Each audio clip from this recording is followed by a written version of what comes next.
the Weston Board of Trustees meeting to order. If you can all stand for pledge allegiance to the flag. I pledge allegiance to the flag of the United States of America and to the republic which stands one nation under God, indivisible, with liberty and justice for all. Thank you all.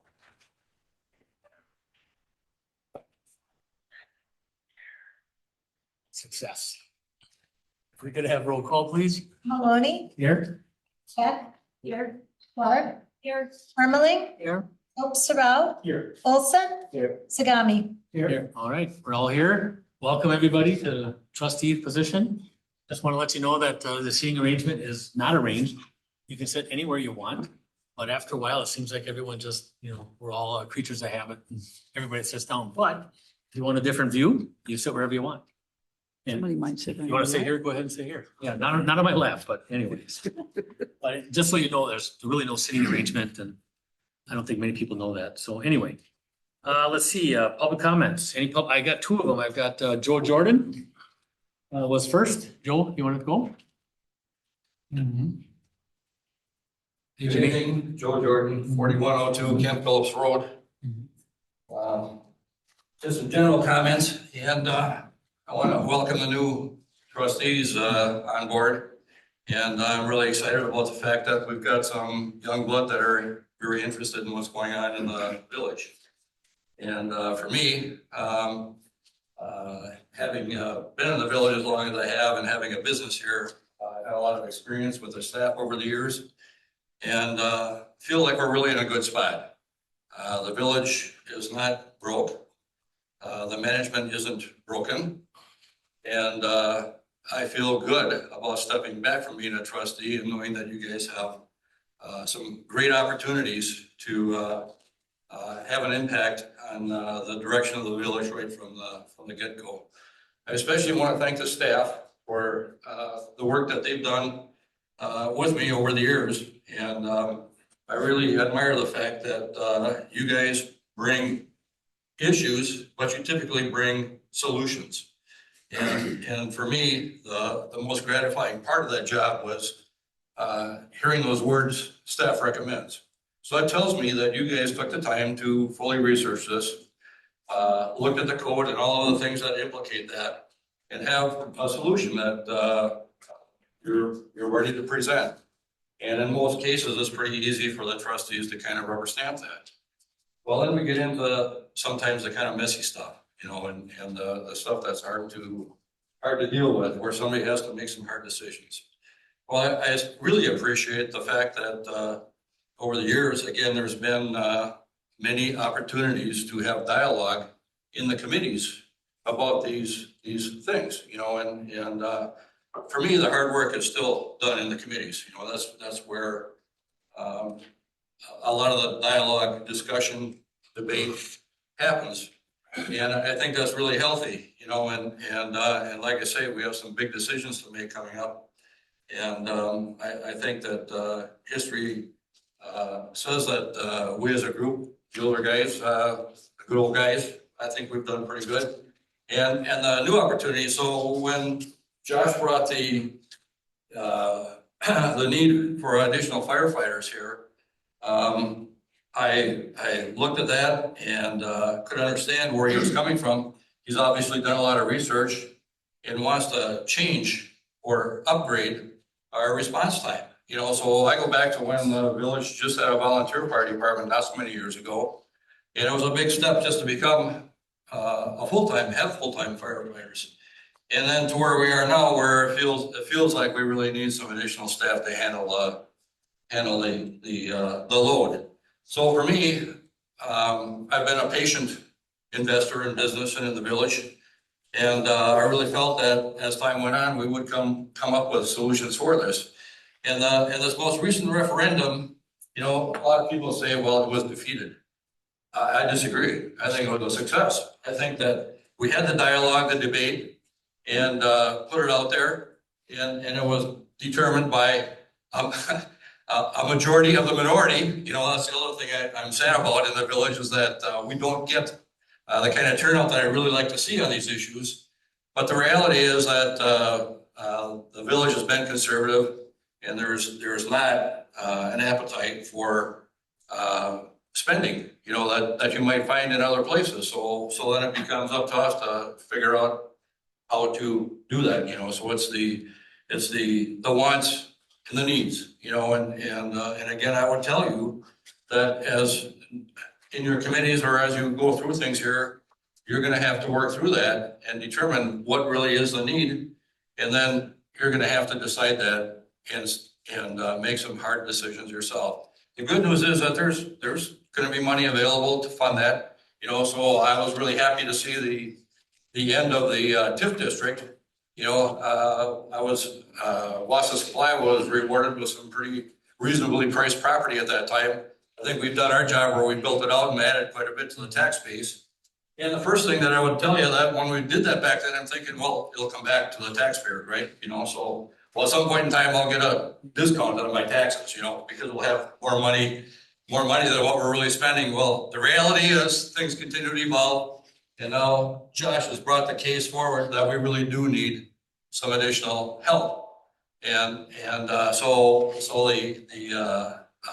all of the dialogue that went on about what's the best way was all really good dialogue. And the reality is that I know that you guys will eventually get there to a good spot with how we move forward. And Chief Hunt, I really appreciate the work that you've done on merging the departments and developing a new building. And again, we've done a lot of work on that. There's a lot of controversy about, you know, should we use the old buildings or what should we do? We've had a lot of dialogue on that. Now you guys are gonna have to decide what we're gonna do moving forward. You know, and the reality is that Chief Hunt has a great plan for a new building. Jessica has probably figured out a way that we could afford to borrow the money to do that. You know, and I think that the right way forward with that building is gonna be the same way that we went forward with this building. So we kicked the can down the road in the old place for, I can't tell you how many years. This staff did so much with so little for so long that it was almost embarrassing, you know? And we had that hard dialogue in amongst the committee meetings about, so how are we gonna do this? And the reality is that as we fleshed out a plan, there was a lot of time spent on the needs and wants, you know, and so what that started out initially, what everybody would like, you know, I mean, that's good. Tell me what you want, right? And then let's talk about what we can really afford. Well, the reality is we did all of that in the committees, and myself and Gary Gerndt especially in the planning commission cut a lot of money out of that project. And people still call it the Taj Mahal. People are still angry that they didn't get to vote on it from a referendum. I'm telling you, the way that we went about that was the right way to do it, because when we had that debate in this room, the number of people, there was always more people at the table than there were behind us. And we had to make a hard decision whether or not that was gonna go to referendum or we were gonna borrow the money. And again, Jessica's done an absolutely awesome job of determining what we can afford. And here we are today with something that I think is gonna serve us well for many years to come. And again, when you put that out there for other people to comment on that really have not spent the time and energy to understand what it is, what we're building, what it's gonna be, putting it out there for referendum, I thought was not the right thing to do. And so I fully support that. I really commend Mark for your leadership as we've gone through this period, because we've made some really hard decisions. And to that end, I think the community is well served with the group that we have going forward. And I look forward to continuing to participate on some committees if I can bring some amount of knowledge or previous experience. I would tell you, committee members, that there was a guy here involved in the village for a long time. His name was Lauren White. He was our fire chief when we were a volunteer fire department. And Lauren spent a lot of time developing the policy that we have today to run our meetings. And you know, and again, this is going back quite a while ago. We had a lot of dialogue about Robert's rules. Well, the reality is that Lauren recognized that there were times when we really needed a little bit of gray area to work out some of these things. And I think if you as committee members, if you delve into that at some point in time, you'll understand why we have the rules the way they are today. Again, I really congratulate you guys. Glad to see that you're involved, and I yield to the president. Thank you, Joe. Let's see, Jim Pinstall, and I, with my discretion, I allowed longer, so Jim, I'm allowing you as long as you want to. Within reason. Thank you, Mr. President. Good evening, Jim Pinstall, 5002 Bureau Street. 3 new faces, all of which were duly elected to this board, are now officially seated. Hello and welcome. The residents overwhelmingly rejected the current policies and directions of the former board members and their fiscal policies. Along with the new trustee positions comes reassignment to committees and commissions and the selection of a new vice president. Assignments of these roles is the duty of President Mark Maloney. His appointments are then presented to the board for approval. In keeping with the good old boys tradition, Maloney decided to appoint trustee Luis Lopez Serrao as vice president. Instead of choosing someone who was elected as a position of trustee, he made the decision to yet again betray the electorate and handpick someone who did not have a single vote cast for him by the residents. I'm not at all questioning the abilities of Luis. I am 100% in opposition to this continued play to control things from the inside. I personally think Luis can do a good job at this position of vice president. In the same vein, Maloney has taken these former trustees who were removed from the board and then just reappointed them to multiple positions and committees and commissions in various forums. The people have spoken that they prefer others to be tasked with high-level decision-making at the village. And Mark said, no, you voted these guys out, but I'm just gonna hand them a new name tag, a new hat, and keep them right here sitting next to my side to do my bidding. This is precisely the lack of transparency and disregard for the will of the people that I continue to mention here in this room. If you aren't in the good old boys club, if you aren't Mark's neighbor, if you haven't sat on a committee for a decade already, then you're simply not welcome here. New ideas, different perspectives, change, none of that is permitted. I personally spoke with multiple residents who expressed interest in serving on committees or commissions. Those folks have many years of professional experience in fields relating to the committee they were interested in serving on, but they were not even given consideration. Currently, there are at least 6 vacancies on committees, as shown in your packet. Not a single mention of this in the weekly newsletter. No posting on the village website. No notifications on social media that, hey, we're looking for folks to fill these seats. It clearly demonstrates preference by this regime that the regular Joe need not apply. Unless Mark has deemed you the chosen one because you live next to him or you're in one of his coffee clutch companions, you simply cannot make a positive impact in our community. I hope with the introduction of 3 new trustees that we can break this cycle of favoritism and inequities. We can begin to embrace change, evolve, think, act, and execute new ideas in our policies. We can welcome those who have never been involved in government, but have the desire, they have the time, they have professional experience, and just plain common sense enough to have a seat at the table. Let's make Weston better together and reconsider these appointments this evening. Thank you.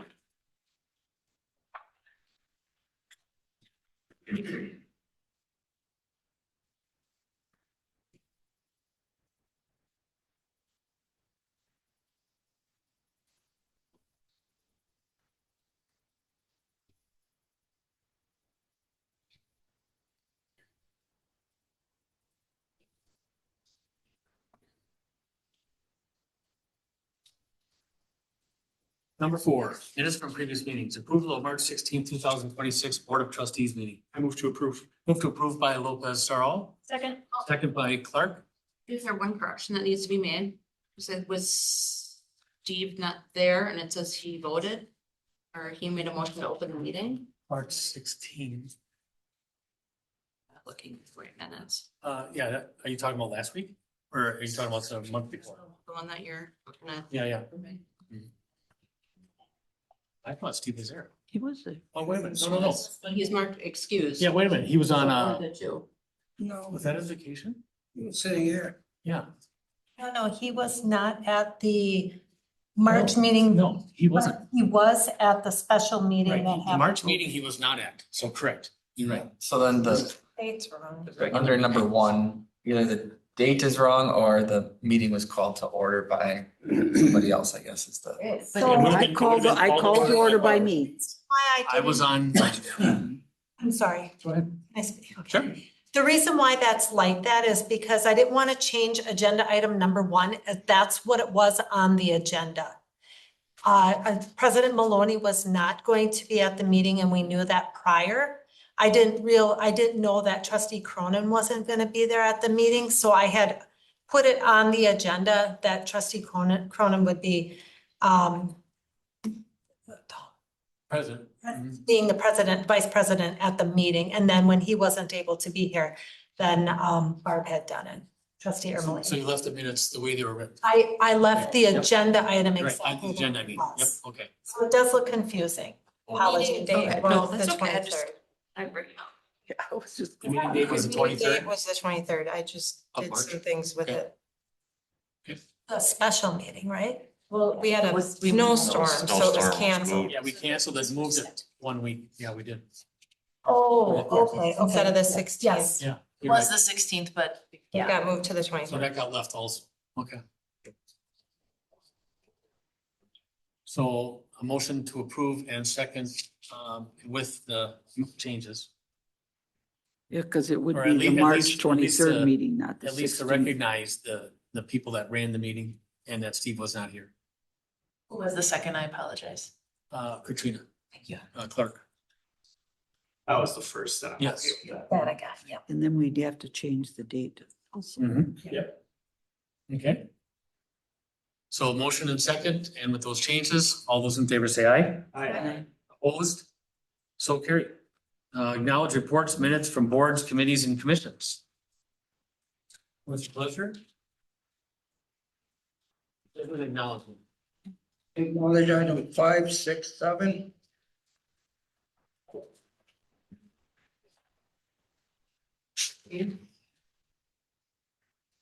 And 14A and 50.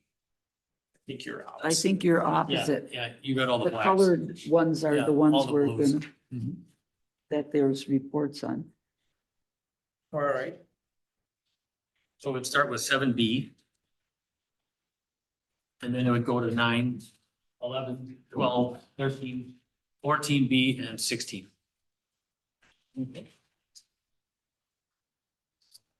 That's your motion? Do you have one that's altered color? Yes. You do, okay. Okay.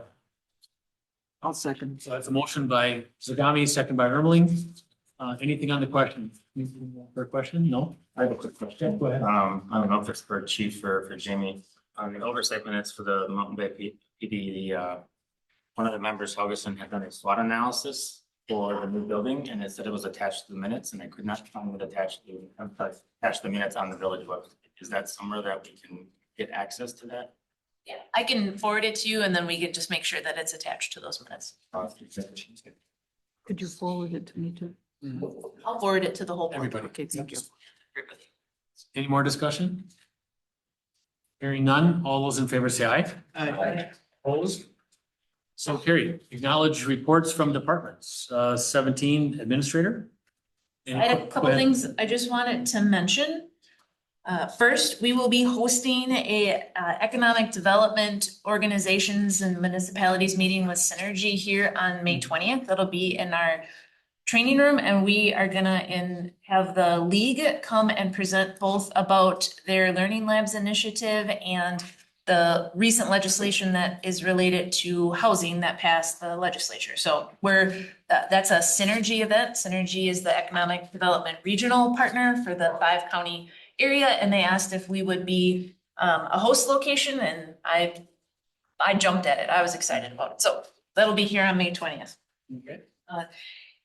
In the month of June, this isn't in the report, but I just wanted to let trustees know in the month of June, we'll have a presentation from the DC Everest School District. They're gonna having in the near future some decisions about the middle school, and I just thought that would be important for them to come and present what they're talking about with their board and what they'll be talking about with the community, so The junior high. the junior high, did I say middle You school? said middle school, yeah, junior high, yep. Yeah, so the middle school. Junior high. Junior high. Junior high, Mhm. sorry. We're like the only ones that have a middle school, and in my mind, the junior high is the middle school, so the junior high by the stadium. June 11th will be our next open house for the bike and pedestrian plan. In addition to that, we'll have our community engagement piece with that, and that will focus on planning and development. And that will also be here in the building for that one on June 11th. And then just a reminder that we did make the motion about going to teams. We might have some issues with that working at this moment, but we'll get that figured out next week. I'll reach back out to trustees when that's taken care of. And then if you need any training on teams, give me a call and we'll set that up individually, because we'll have you bring in whatever device you're gonna be using Teams on, so we can work with Nate one-on-one to get it set up on that device. Be there, I'll be there. Okay, Yeah, thank you. any questions? Jamie? Was there something that you had met about the GLOW tournament, or am I looking at a different report? Do you meet with them every so often, Friends of Kennedy? We do meet every so often, but the recap of the GLOW tournament is on the Kennedy Park update. Okay. Okay. All good? All right, clerk, 18. Anybody want to add, Pam? Nothing more in my report unless anybody has Any questions. questions? I have a quick question. This is kind of actually brought up to me and it made me start looking at it. So in the report, we actually are listing all of the people who requested open records by first and last name. From my understanding, that's not something that we're required to do, and it's actually something that courts have maybe kind of discouraged doing. Is there a specific reason why we're doing that? I just, my report in the past had always been really small, so I just wanted to inform the board kind of what goes on in the clerk's department. Many of the names in there, it should reduce anyway, because a lot of them are coming, ever since I put that form on there, I'm getting a lot of them for the police department, so I have to put something out there that states that we don't do the police and the fire, and but kind of direct them, because I'm getting a lot of those now. But I was just putting it out there to let the board know how many. I can change it just to like a numerical request. No, I disagree. I think it should be. If we're talking about transparency constantly, let's be transparent. I mean, it What's was, the difference? There's a lot of information out there though that discourages people from making records requests because they have the right under the law to do so completely anonymously. So I mean, I want to see the numbers. I want to know the open records, because those take time. Obviously, that takes up your time. I just wanted to bring up a discussion about maybe potentially not listing them by first and last name. I would just say if there's something under the law, I'm not aware one way or another, if there's something under the law that says we shouldn't do that, then we shouldn't, but otherwise I would say it's the clerk's discretion. Yeah, it's open record. If you want to do some research on it and bring it back to next month, that. that'd be great. Okay, yep, go ahead. Pam, on the vaccine clinic, how many extra vaccines did we have, and did we use those? We ordered a total of 100, and we got reimbursed for we got reimbursed for a pack of 50. We didn't have to pay for those. The other pack was opened, so those we only used as many that we had, but obviously any supplies, I don't believe the extra vaccines were part of that, but all the supplies that we didn't use, Wausau Animal Hospital is storing for next year. Oh, perfect. Okay. Any more for clerk? Okay, thank you. 19 finance. Anything you want to add, Jessica? No, thank you. Any questions for Jessica? None? 20 EMS, Fire Chief Finke, anything more you want to add? I have a report in there. We do have an interview process tomorrow for our open captain position. The captain position is open because we had an open battalion chief position, and one of our captains was promoted to battalion chief. We did lose a battalion chief a couple months ago for a resignation. Other than that, we just had that fire on Carter here in the village about 2-3 weeks ago. And we've been fairly busy as of late. Other than that, everything else is in the report. Lisa? Quick question. It says on the March fire response report, other, what's other?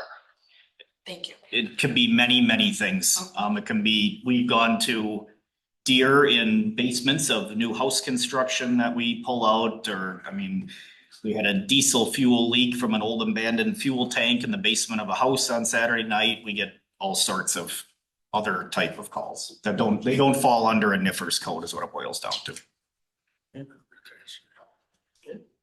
Anyone? I'd just like to commend Chief Finke on the report. Obviously, the referendum was probably a disappointing outcome to the fire department. And I like how he notes in here that he got some good feedback on that. And judging by what's written here, I don't know that there's gonna be anything you can do to resolve that, but I just appreciate the fact that you're willing to consider it and see if there is anything you can do to involve that feedback from the residents to that. Right. Moving on to 21, Park and Rec. So I did have a report in the packet. The only thing I just wanted to touch on was, I don't know if you've seen or know about all the use at Kennedy Park. Traffic's definitely picked up. We had varsity baseball or varsity softball and JV softball the last 2 weeks. We had 5 games over the last 2 weeks. And then this week we actually have 2 8th grade baseball games last night on Kennedy.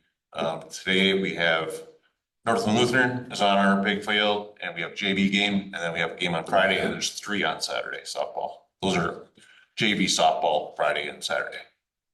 So it's been busy. Any more for Sean? Questions?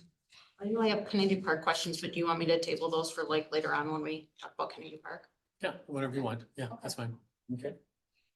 Let's see, 22, planning and development. And also the 2025 annual report. Anyone you want to add? I just have my report up there and then I'm gonna defer to Roman. Okay. For the report, if you've got any questions on Any that. questions, anybody? By the way, all great reports tonight. A lot of good reports, a lot of information there. Yeah, Scary. the Go ahead. 2025 planning and development report, it really started out as a construction report, just with the massive growth that we've had in the residential sector this past year. Really wanted to inform everyone of what, what's happening, because we do cover a pretty large community. And sometimes, a lot of construction is off the beaten path or in, little pockets of existing neighborhoods. So we've got a pretty big agenda this evening, so I do want everybody to, if you haven't, please go through the report. I'm happy to answer questions if you have already. And it really was a department effort. All of the photos in here are from the village of existing projects in 2025. Our cover shot is from the Fabic CAT expansion out there, which was our largest commercial project from last year. So it's just awesome for me as the building guy to really be able to put this product out for everybody, because the amount of growth that we are having in the village is exceptional. We really dig into the numbers. So across all sectors, it's growing at a pretty high rate.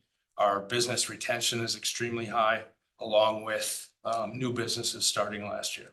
So it is it's a huge amount of information. I do have to give kudos to Audrey Webster.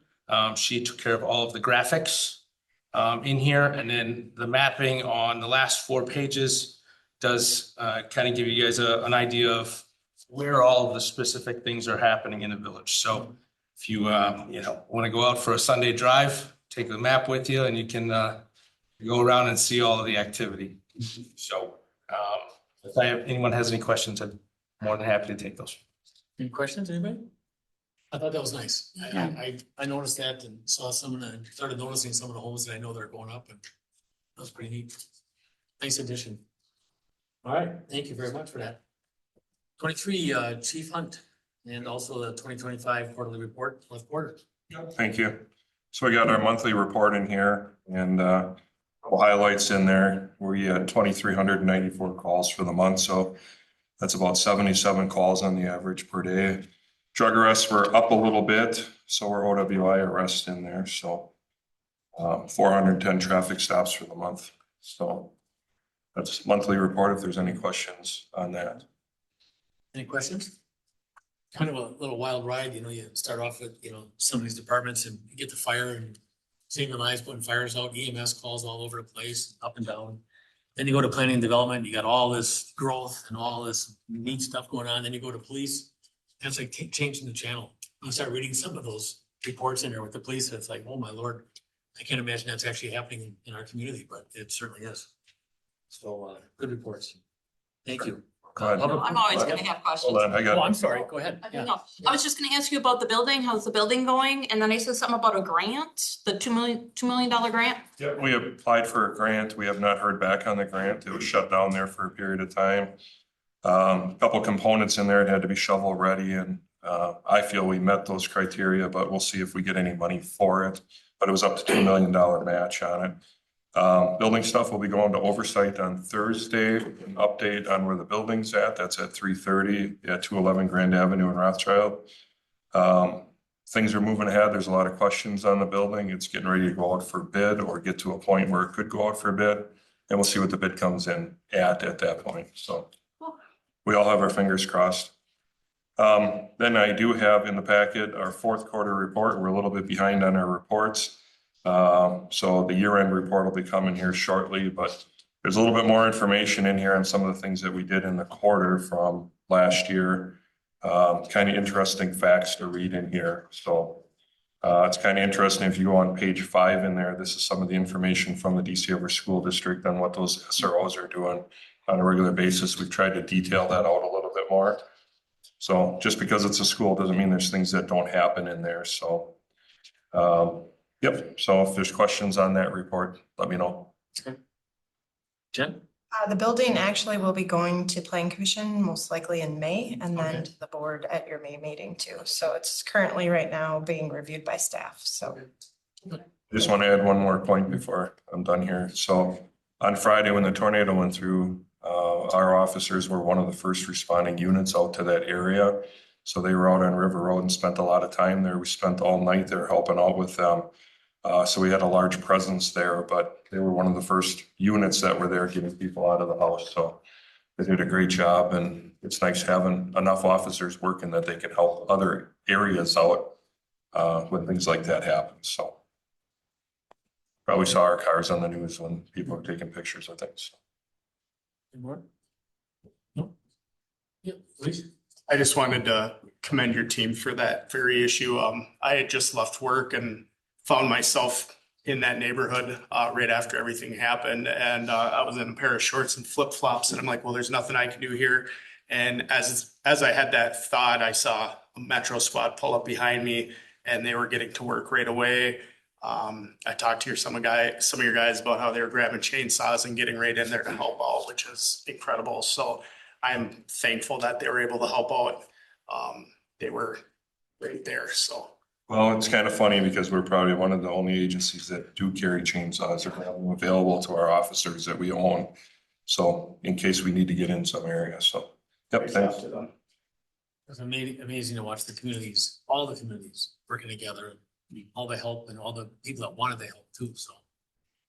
Very hard work. So thank God nobody got hurt. Michael, 24 Public Works. I guess the only maybe item there, late last week, we were notified that we got a local road improvement grant for the Birch Street reconstruction south of Schofield Ave.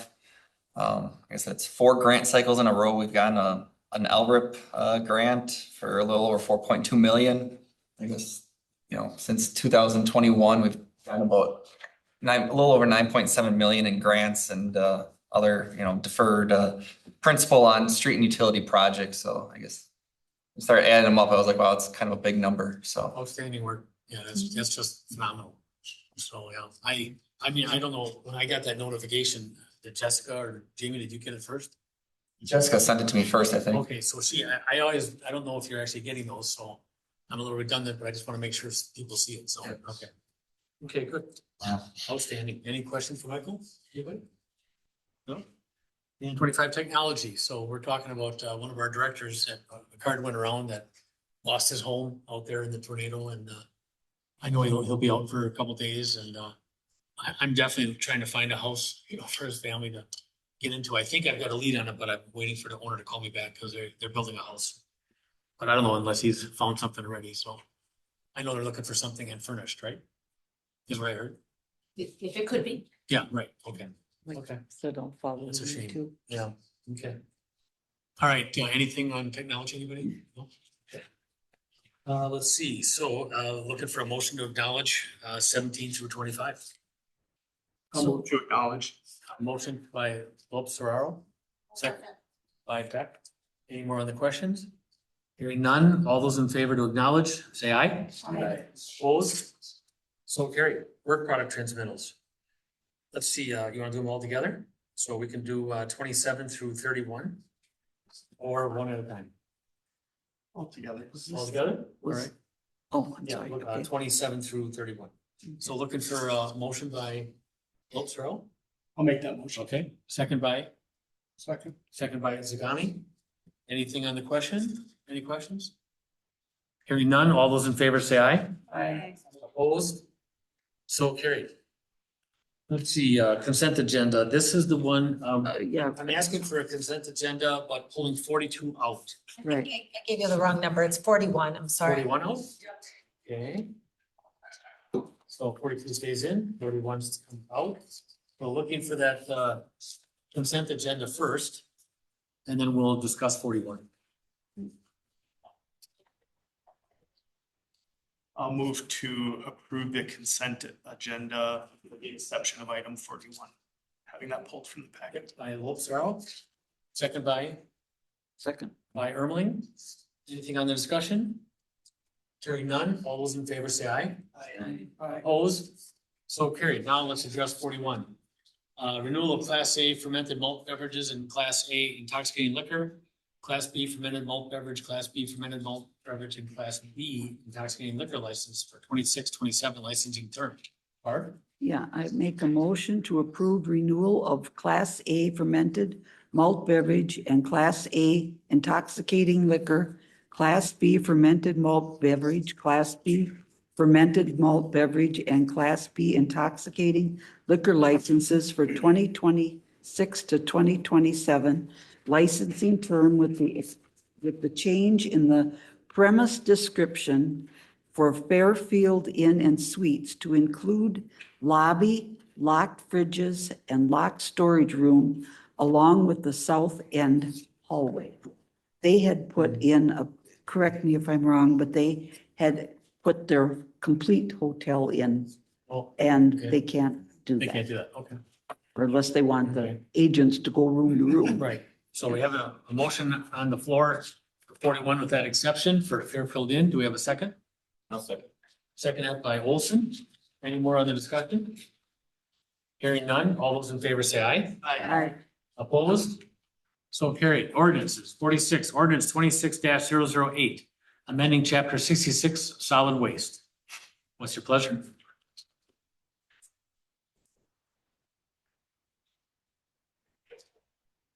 Motion to approve ordinance 26-008, amending chapter 66 solid waste. Motion to approve by Ermeling, Second. second by Zagami. On the discussion. Hearing none, all those in favor say aye. Aye. Opposed? So carried. Resolutions, number 47, resolution 26-010, preliminary assessment resolution for Jelnik and Alderson reconstruction, excuse me. What's your pleasure?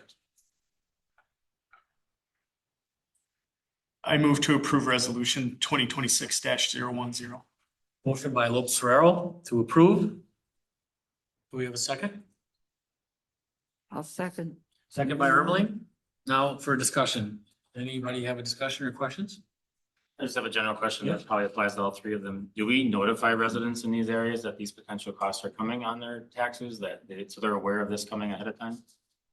Yeah, we have to have a meeting, so I guess we've had public information meetings for all those projects. As part of that, we do mention, our assessment process and how that works, and to clarify, this isn't the assessment meeting, but there will be one if the village board does say, yes, we're moving forward with it, so. Okay. Out of curiosity, how much is something like that?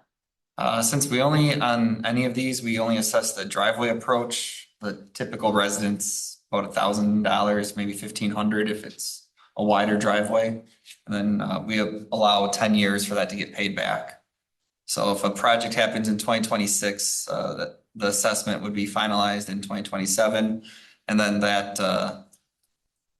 it would be that at the end of the project, then they get to elect if they want to just pay it as a lump sum or if they want it to be deferred over, or I guess through 10 installments. The apron of the. Yeah, it's just that. Right. And It's, Right. yeah, it's the access point to their property, so, I guess the theory is if they weren't utilizing their property, that wouldn't be paved, it would be grass or, so they have an extra cost to the village as a whole for their access point. Years ago, it was way different. Yeah. There was all kinds of formulas, odd lot assessments, corner lots, everything, and now it's really come down to that because, they've been paying for other roads and other projects, and now it's their turn, and so, yeah. Okay, good question, though. All right, so let's see, we have a motion and a second on the floor. Any more in discussion? Hearing none, all those in favor say aye. Aye. Opposed? So carried. 48, resolution 26-011. Preliminary assessment resolution for Bladel Avenue reconstruction. For a motion? Yes. Motion by Zagami, A second. second by Olson. On the discussion. Any discussion?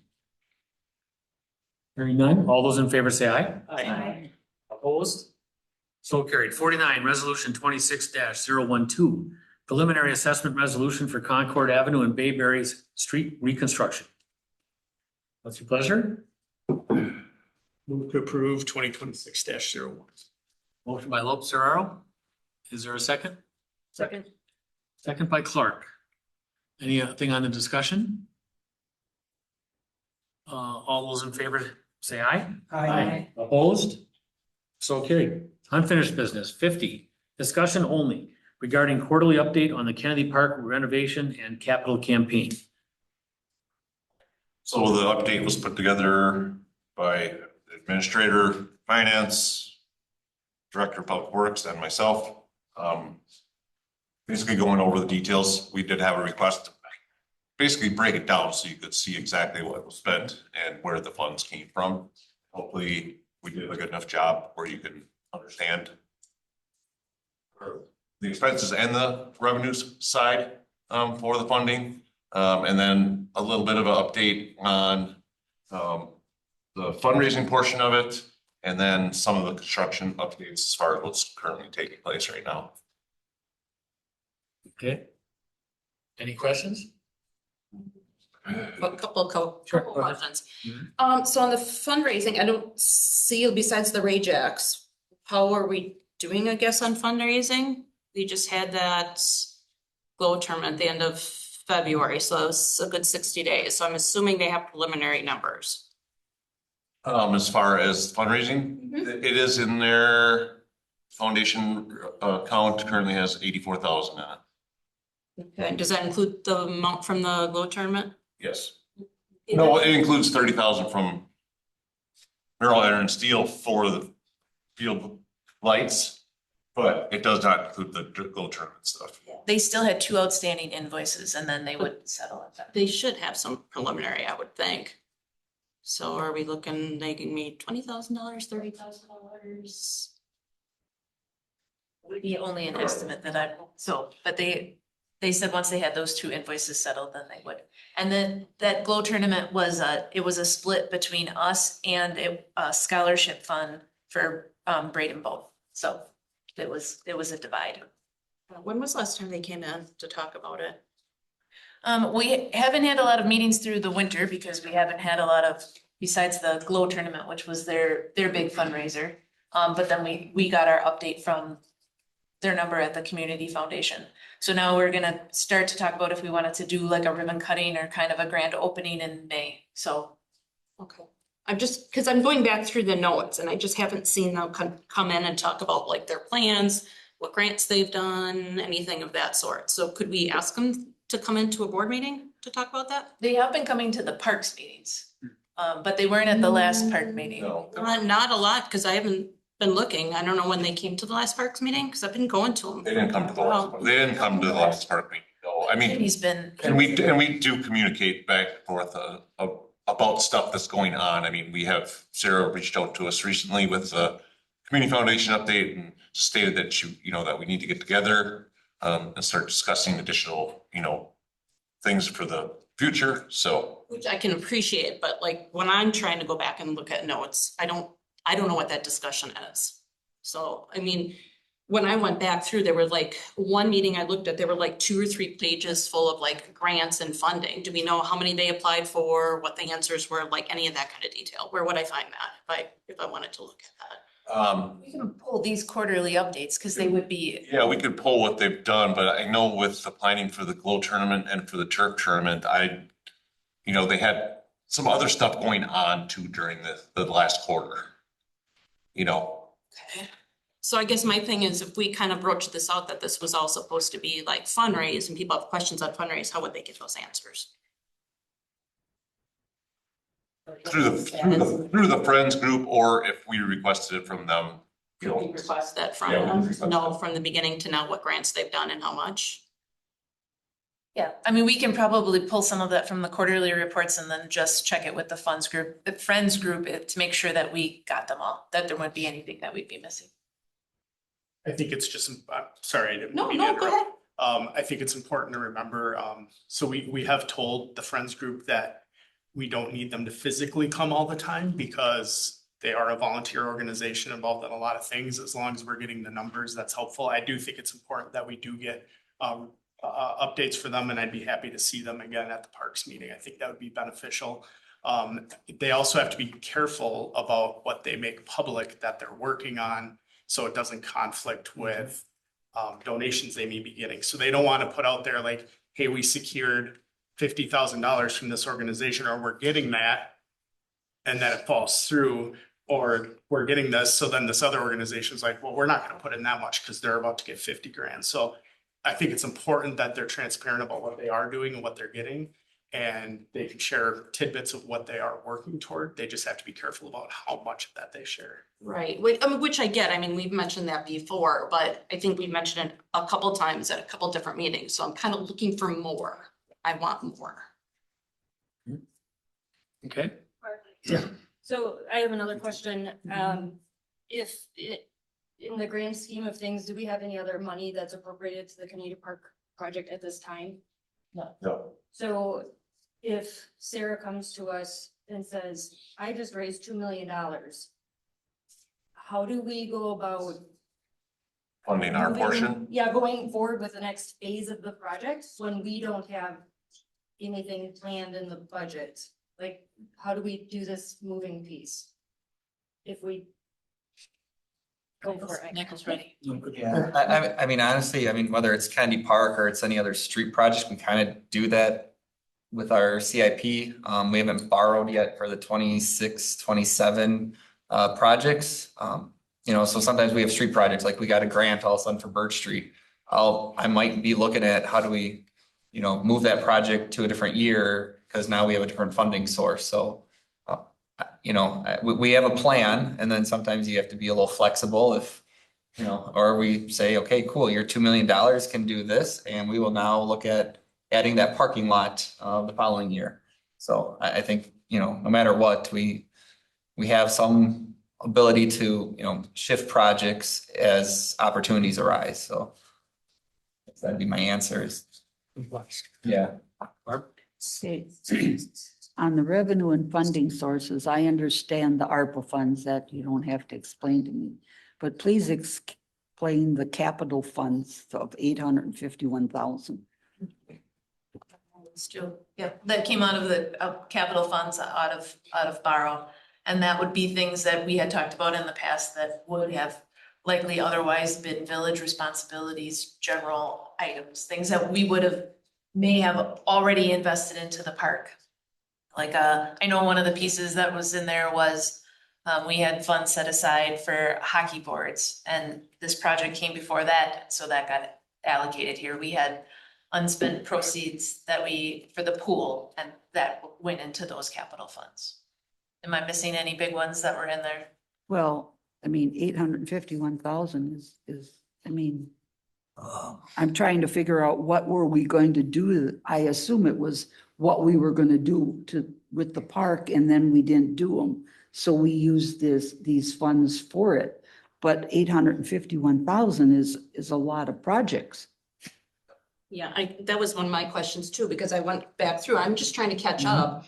And I can't find a certain meeting, either parks or board, like where do we allocate? Do we meet and say, we're gonna move this from this? Like, where would I find that information? Cause I couldn't find it from when I was looking, and maybe I just glanced over it, but So where would we find that? that May 19th meeting where we approved the bid, we did talk about that prior capital expenses that were that had been allocated through parks that were unspent, and the transition of those ARPA funds. So that May 19th meeting, when we got the bid back for the park, Michael has a RFC in that went through. Okay, because I know there was like a surplus of, I want to like 540 or something carried from one thing to another. Was that part of it? Correct. Or was that something different? Yeah, when the Kennedy Park bids were brought to the board, not even a full year ago. We went through the bid results and then the funding, and we had the 381, 550 of CIP borrowed funds for park projects. We had the non-borrowed funds of 75,000. And then, it was written in there that we had a gap of 401, 83, 36. And then, we had, at the end of 24, a budget surplus of 540, which was transferred to the capital fund. And so that money was used to kind of cover that gap. And the recommendation that was approved for the project was, staff's recommendation was to award it to PGA using the funding as shown above in that RFC. And that's how the project was awarded. And that is still what we're, I guess, operating under. And the funds spent to date is less still than what is, I guess, shown on there. You have enough money. Just let her finish here. Go ahead. Okay, well, you were saying there was 500 surplus of what? 540. So I believe at the end of 2024, there was a budget surplus, and we Where? generally move that from the general fund to capital for the upcoming years. Okay, so it came from our tax excess funds, and we put it to the parks. I don't know if that's quite correct. It was budget surplus, so general fund Budget surplus usually goes into goes to the capital fund for the following year. okay, but that's usually done for roads or whatever. I guess I'm a little confused on I guess I'm not sure I was aware of the fact that we were using surplus funds to fund the park. I guess that's how it was written, and Well, I mean, so when people are saying we are not relying on donated funds, they're correct. to a certain extent, I mean, it's Yeah, because if we used 400 and some thousand of surplus instead of applying it to like streets or whatever, we applied it to parks. yeah. And if you look at the past 20 years, I don't know if we did a park project. So, Well, we bought parks, but yeah. so if you think of it that way, we saved all the Well- park monies over the last 20 years. But I mean, okay, I guess I was sold on the fact that it was going to be donations. And that is not the fact here. Thank you. Shane? Do we have enough money to pay PGA and finish this phase of the project? Yes. And we have extra in there too. I mean, not necessarily extra, but we have enough. Well, if you had these numbers, The expenses is shown what Yeah, the yeah. project was awarded at. We don't expect it to go over that. We have some retainage for the remaining work. so how much retainage do you have? I don't have that off the top of my head. So as of this point, the project is done. Whatever we're finishing up, we pay, we're done, we're not putting another dime towards it. Right. That's Correct. what I'm getting. Unless, I mean, we expect that the Friends group before the end of the year would be able to raise the funds for the lights on on field 4. So I could foresee potentially that the lights would go to field 4. And then if they did get another major donor, we would have to revisit that conversation. Right. So you're saying that we would put more money in? I'm saying we would, not necessarily, we would Okay. have to see what that donor brought forth and what would be the ask of us. If there would even be an ask of us. Yeah, a lot of this upfront cost was some of our infrastructure, so our storm ponds and, some of the trails, that was gonna have to go in, so. Phase 1 was gonna have a little more village cost in it, just cause I don't wanna phrase it. Well, nobody's gonna donate. Nobody's gonna donate to that stuff, yeah.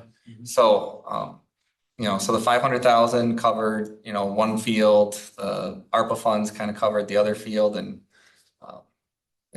a lot of that other stuff was our stormwater management and some of the utility work that had to go along with that. So moving forward, that stuff's in place now, so we don't have to rip up fields and other things, because that'd be really hard to build those storm ponds now with those fields in place. So now I don't want to say it's going to be simpler, but it will be simpler to build a field over the rugby field without the village having to do anything. It's going to be easier if hockey has something that they want to build, to just build it over a green space. We don't have the need of getting, water, sewer, stormwater piping out of the way, so. I don't think we should start the project unless we have all the money for that project in the bank. We shouldn't even touch the project. Raise the money, whatever we needed. When we get to that target point, then we can start the project. Correct. We can bid the project. Yep, and that's where, the 84,000 sitting there, we need, I think it's about 110, 115 for the lights, and that's kind of the next goal there, is to put lights on that second field, so. Yeah, what about the bathrooms? Well, How's that that- gonna be funded?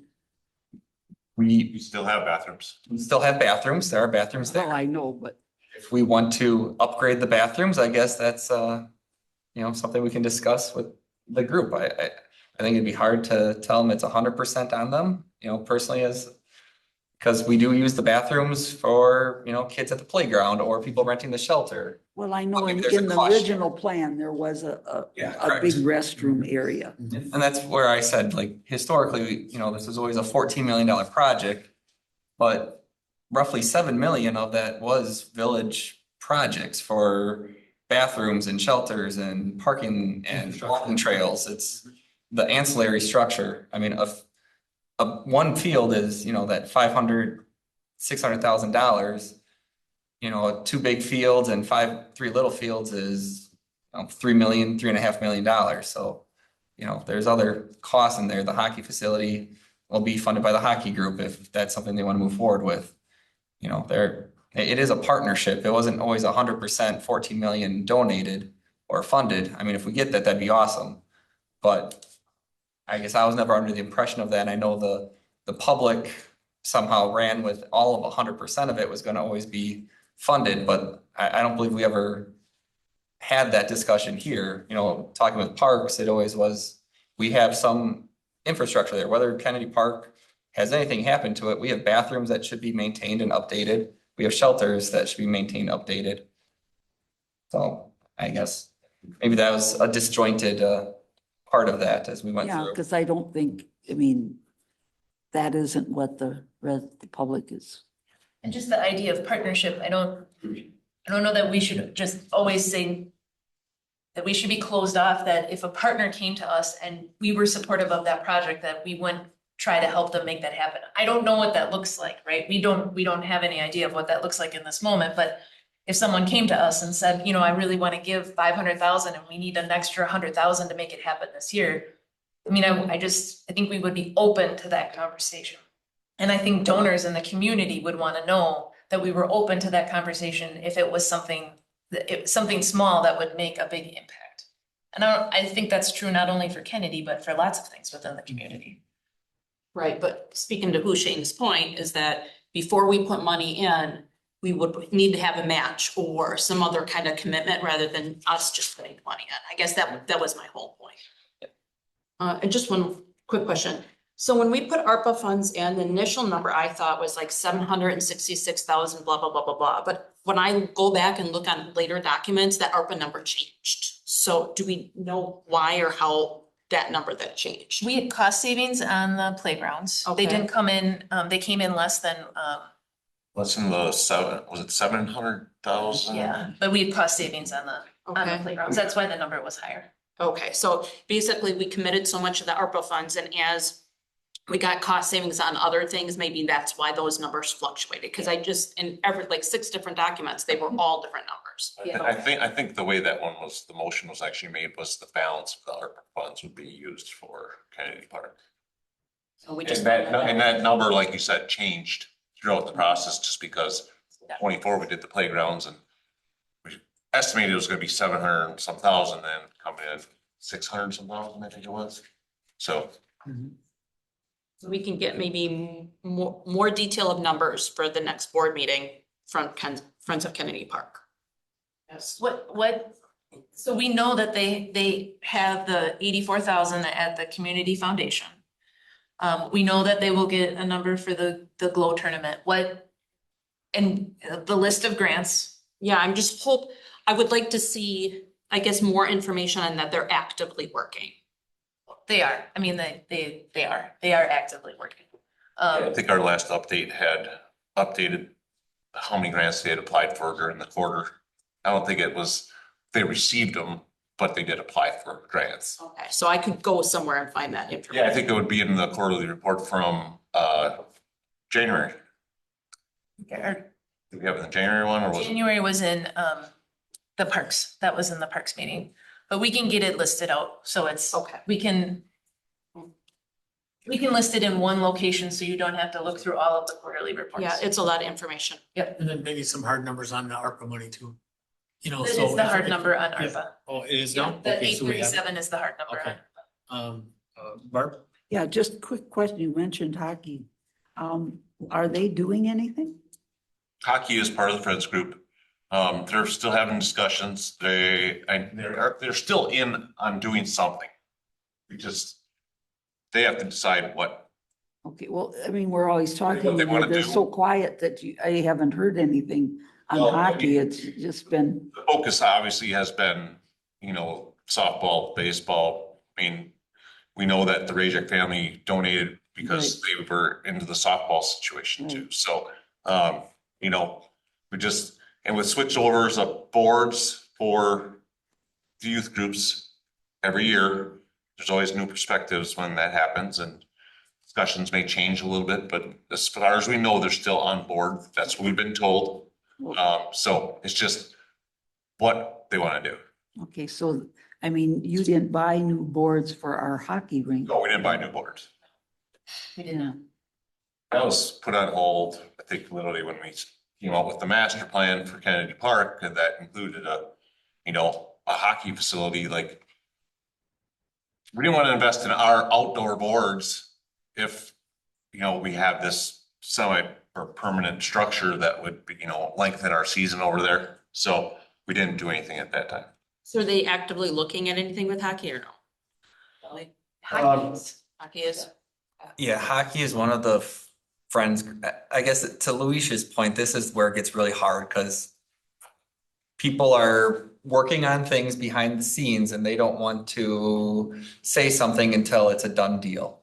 So I guess I cover up this part of me as a citizen in the community. I do know that they are working towards something.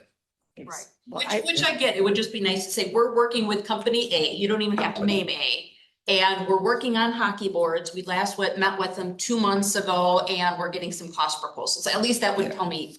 I don't even know if they're comfortable doing it. If you read about I some of would the be- local I youth. wouldn't want to say anything Yeah. at all. We've Well, I guess. been way too many projects like this that have fallen apart in the past 30 years. Yeah. Like literally, we were supposed to have these sports facilities multiple times in different communities and literally it falls apart.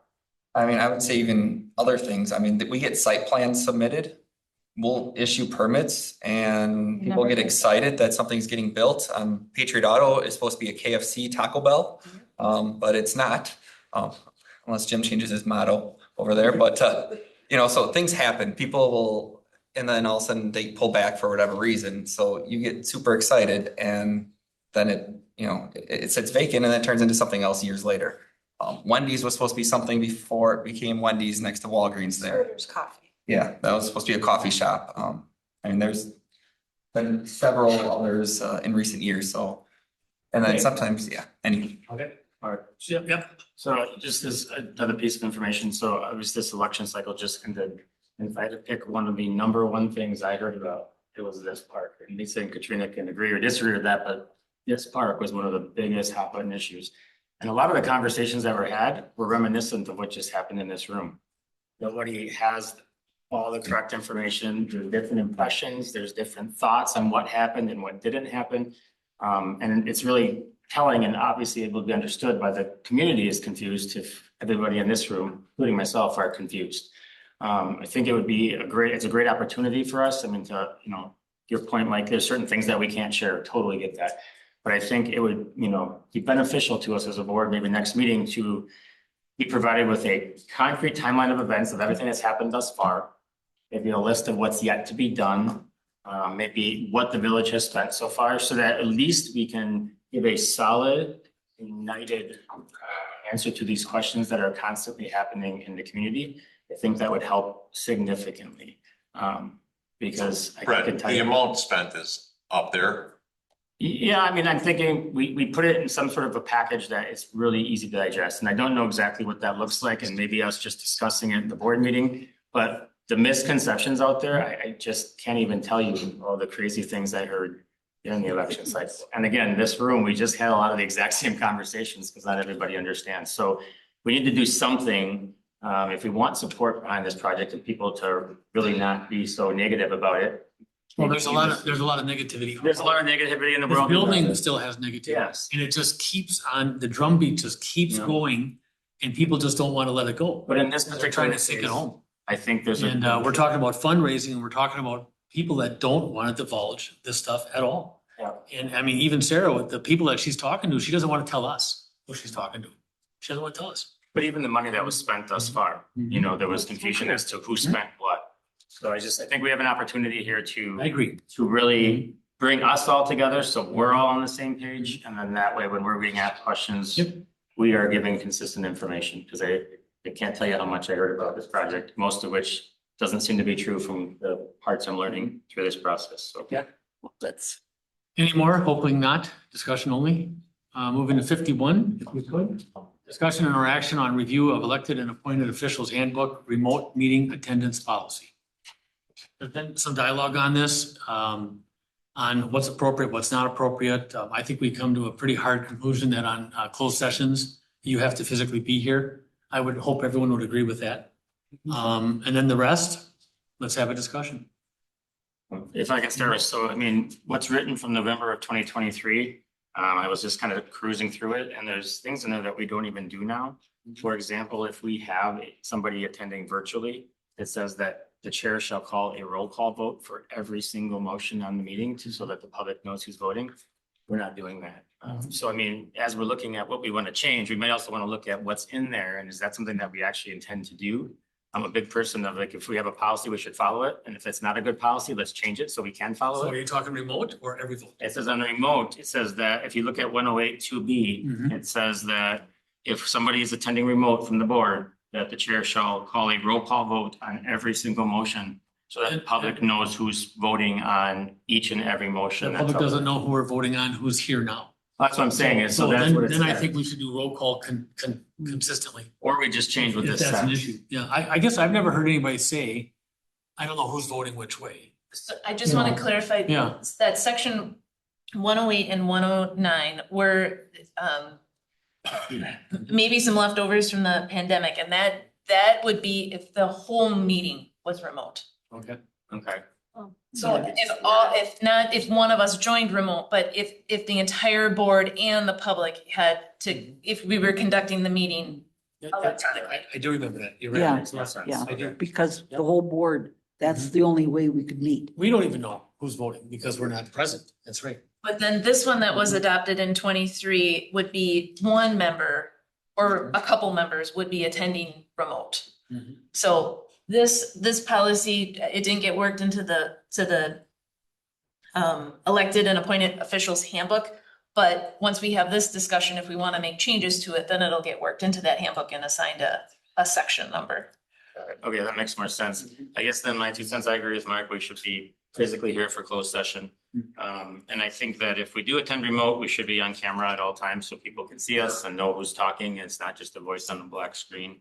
But I mean, I think we should be open to the idea that once in a while, things happen, life happens, that people need to be able to attend virtually. I think the technology is enough that I think we should be able to do that too. Luis? Thank you.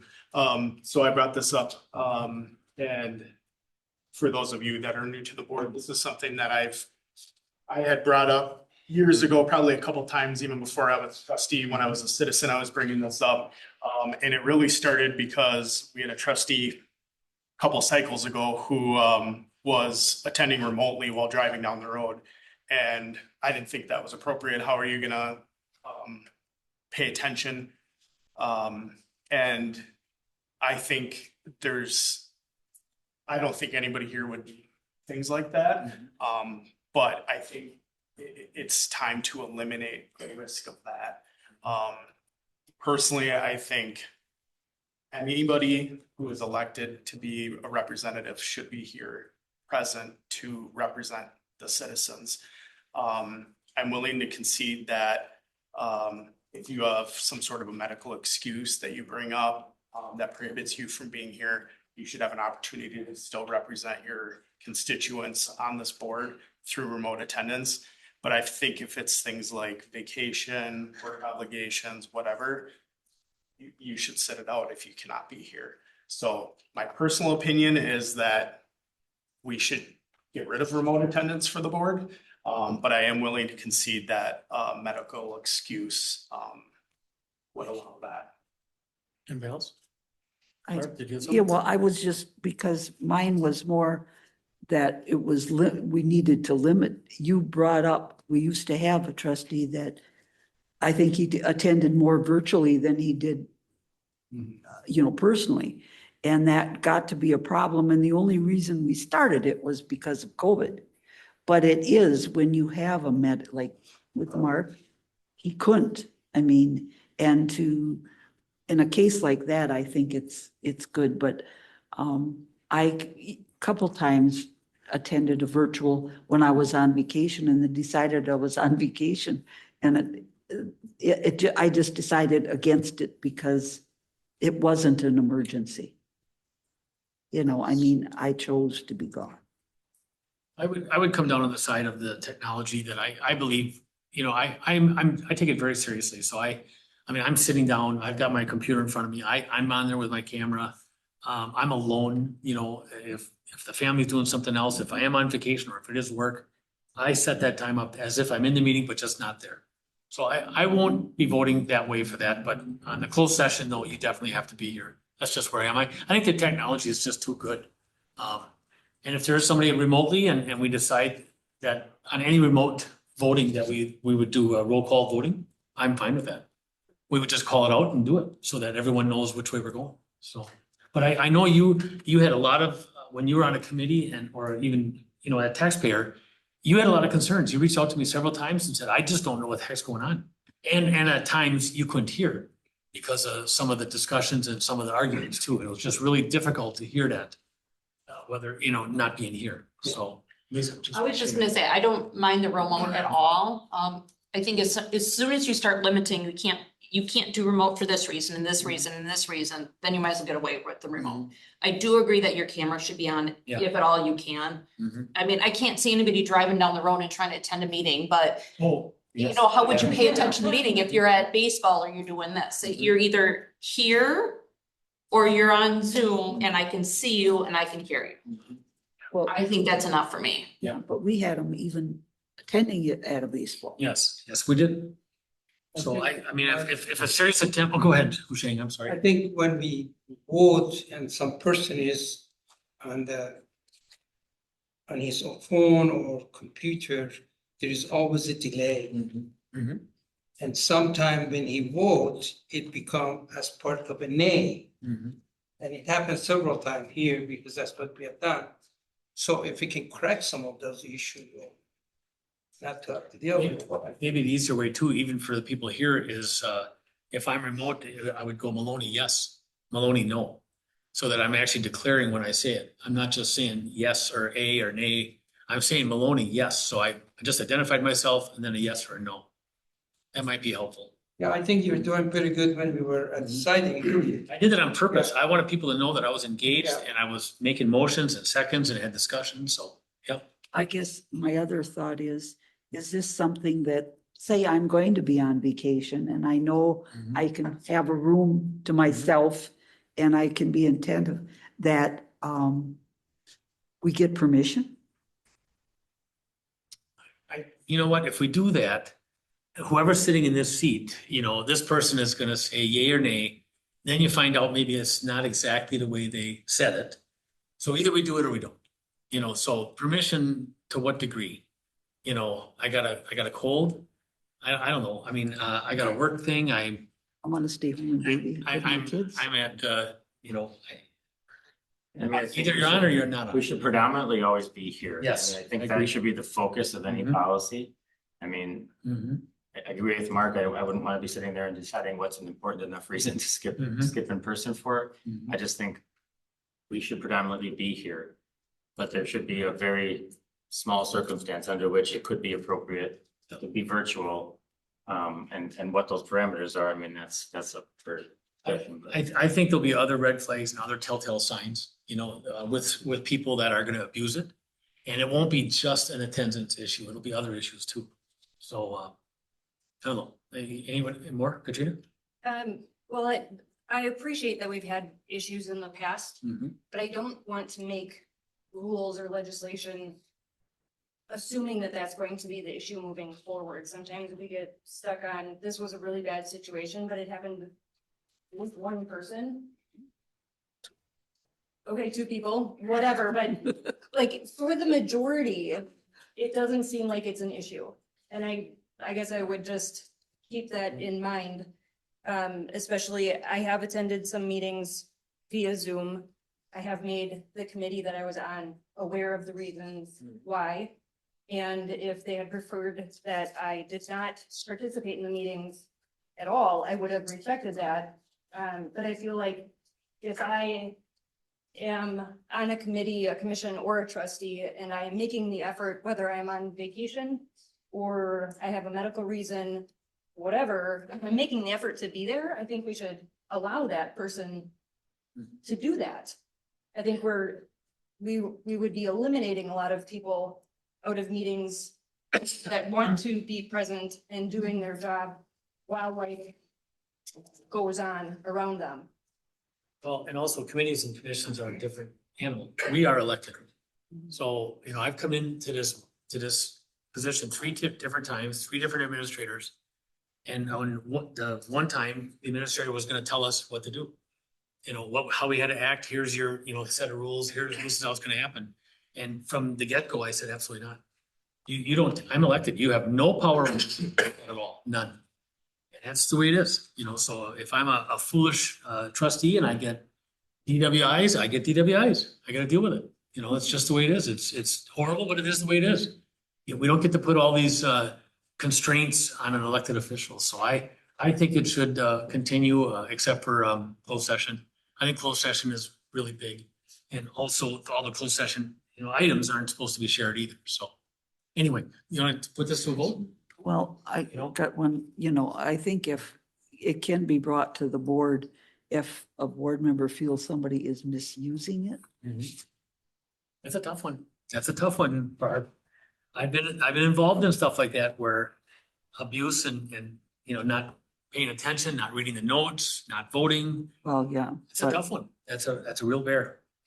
So, does anyone care to make a motion to get this on the floor? Well, we do have the existing policy. Tonight would be I had just noted in the Want to RFC, change? that I think that our existing policy answers are 1, 2, and 4 well. Mhm. The authorization, the notice, and the quorum and voting. The policy that was in 23 does state that you would let the clerk know 12 hours in advance. The clerk would tell the chair of that committee or the president, and the chair or the president would make the determination whether or not they could attend remotely. So we have that now. Everyone has been very good about letting us know if they are gonna attend remote. But we've also never denied anyone that, we've never said no either. So, the pieces about technology, we don't have anything about the camera being on. We don't have a limit to the number of attendance, like we could only do 6 a year, something to that effect. And we don't specifically call out closed session. So I guess the decision tonight would be, do you want to see a revision back to our policy that would change any of those items? Do you want to just get rid of the policy altogether? I think then my opinion is we leave it. I think you need to clarify, when you call in, it's gotta be to your chair or the president of trustees and also administrator and clerk. So those 3 components, I think you should have to address. Just a real quick call, a couple hours ahead or 12 hours ahead, and then this person's gotta bring it to somebody else. You've got to notify, I think those three positions, I think. And then they can collectively, either make a decision or say yes or acknowledge. That's just my Yeah. thoughts. We got a whole board here at 7 people. And a closed session should be that they cannot. You have to be here. Yeah. Have to be here. You gotta give up. That isn't in there, so that should No. be in. Oh, I thought that was in there. It doesn't specifically It's just state it. practice. Okay, because Matt Eady even came down with that opinion. That you physically have to be here for closed session. I'll be happy to make a motion and then we Sure. can discuss it. Go ahead. So I'm gonna make a motion that we restrict virtual attendance to only in cases where a person has given a medical reason. And they must do so by notifying the clerk, the administrator, and the chair of the board or committee. And no virtual attendance for any closed session meeting.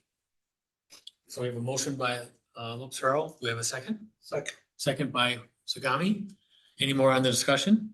And just clarify, so only for medical reason? That's my motion, yeah. Okay. So everyone's very clear there. So if you're out on a family event, you're visiting, you're somewhere else, it's not medical. Medical, no, I'm just gonna. I'm not gonna. We're going down a hole, Yeah, I'm not gonna go down that path. So that's, you're limiting it to that, okay?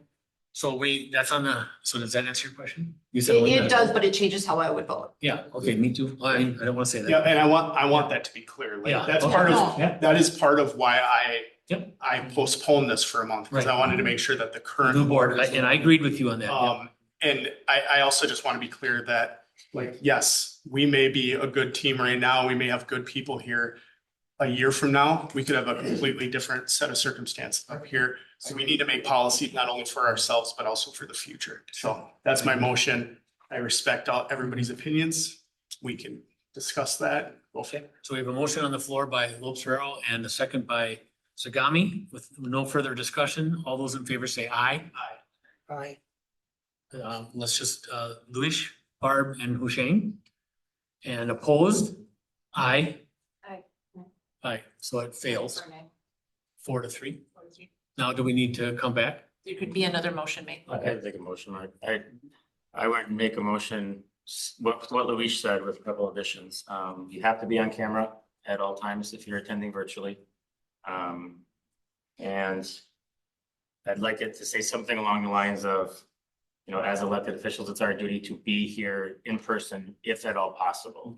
I want to make sure that the policy makes it clear how important it is that we're here first, so that this isn't the first option to come attending virtually, that it's secondary. So I would mimic Luis's motion, but I would add to it, you must be on camera to be able to participate virtually, and that some sort of statements in there that it is our primary responsibility to be here as elected members, if at all humanly possible to do so.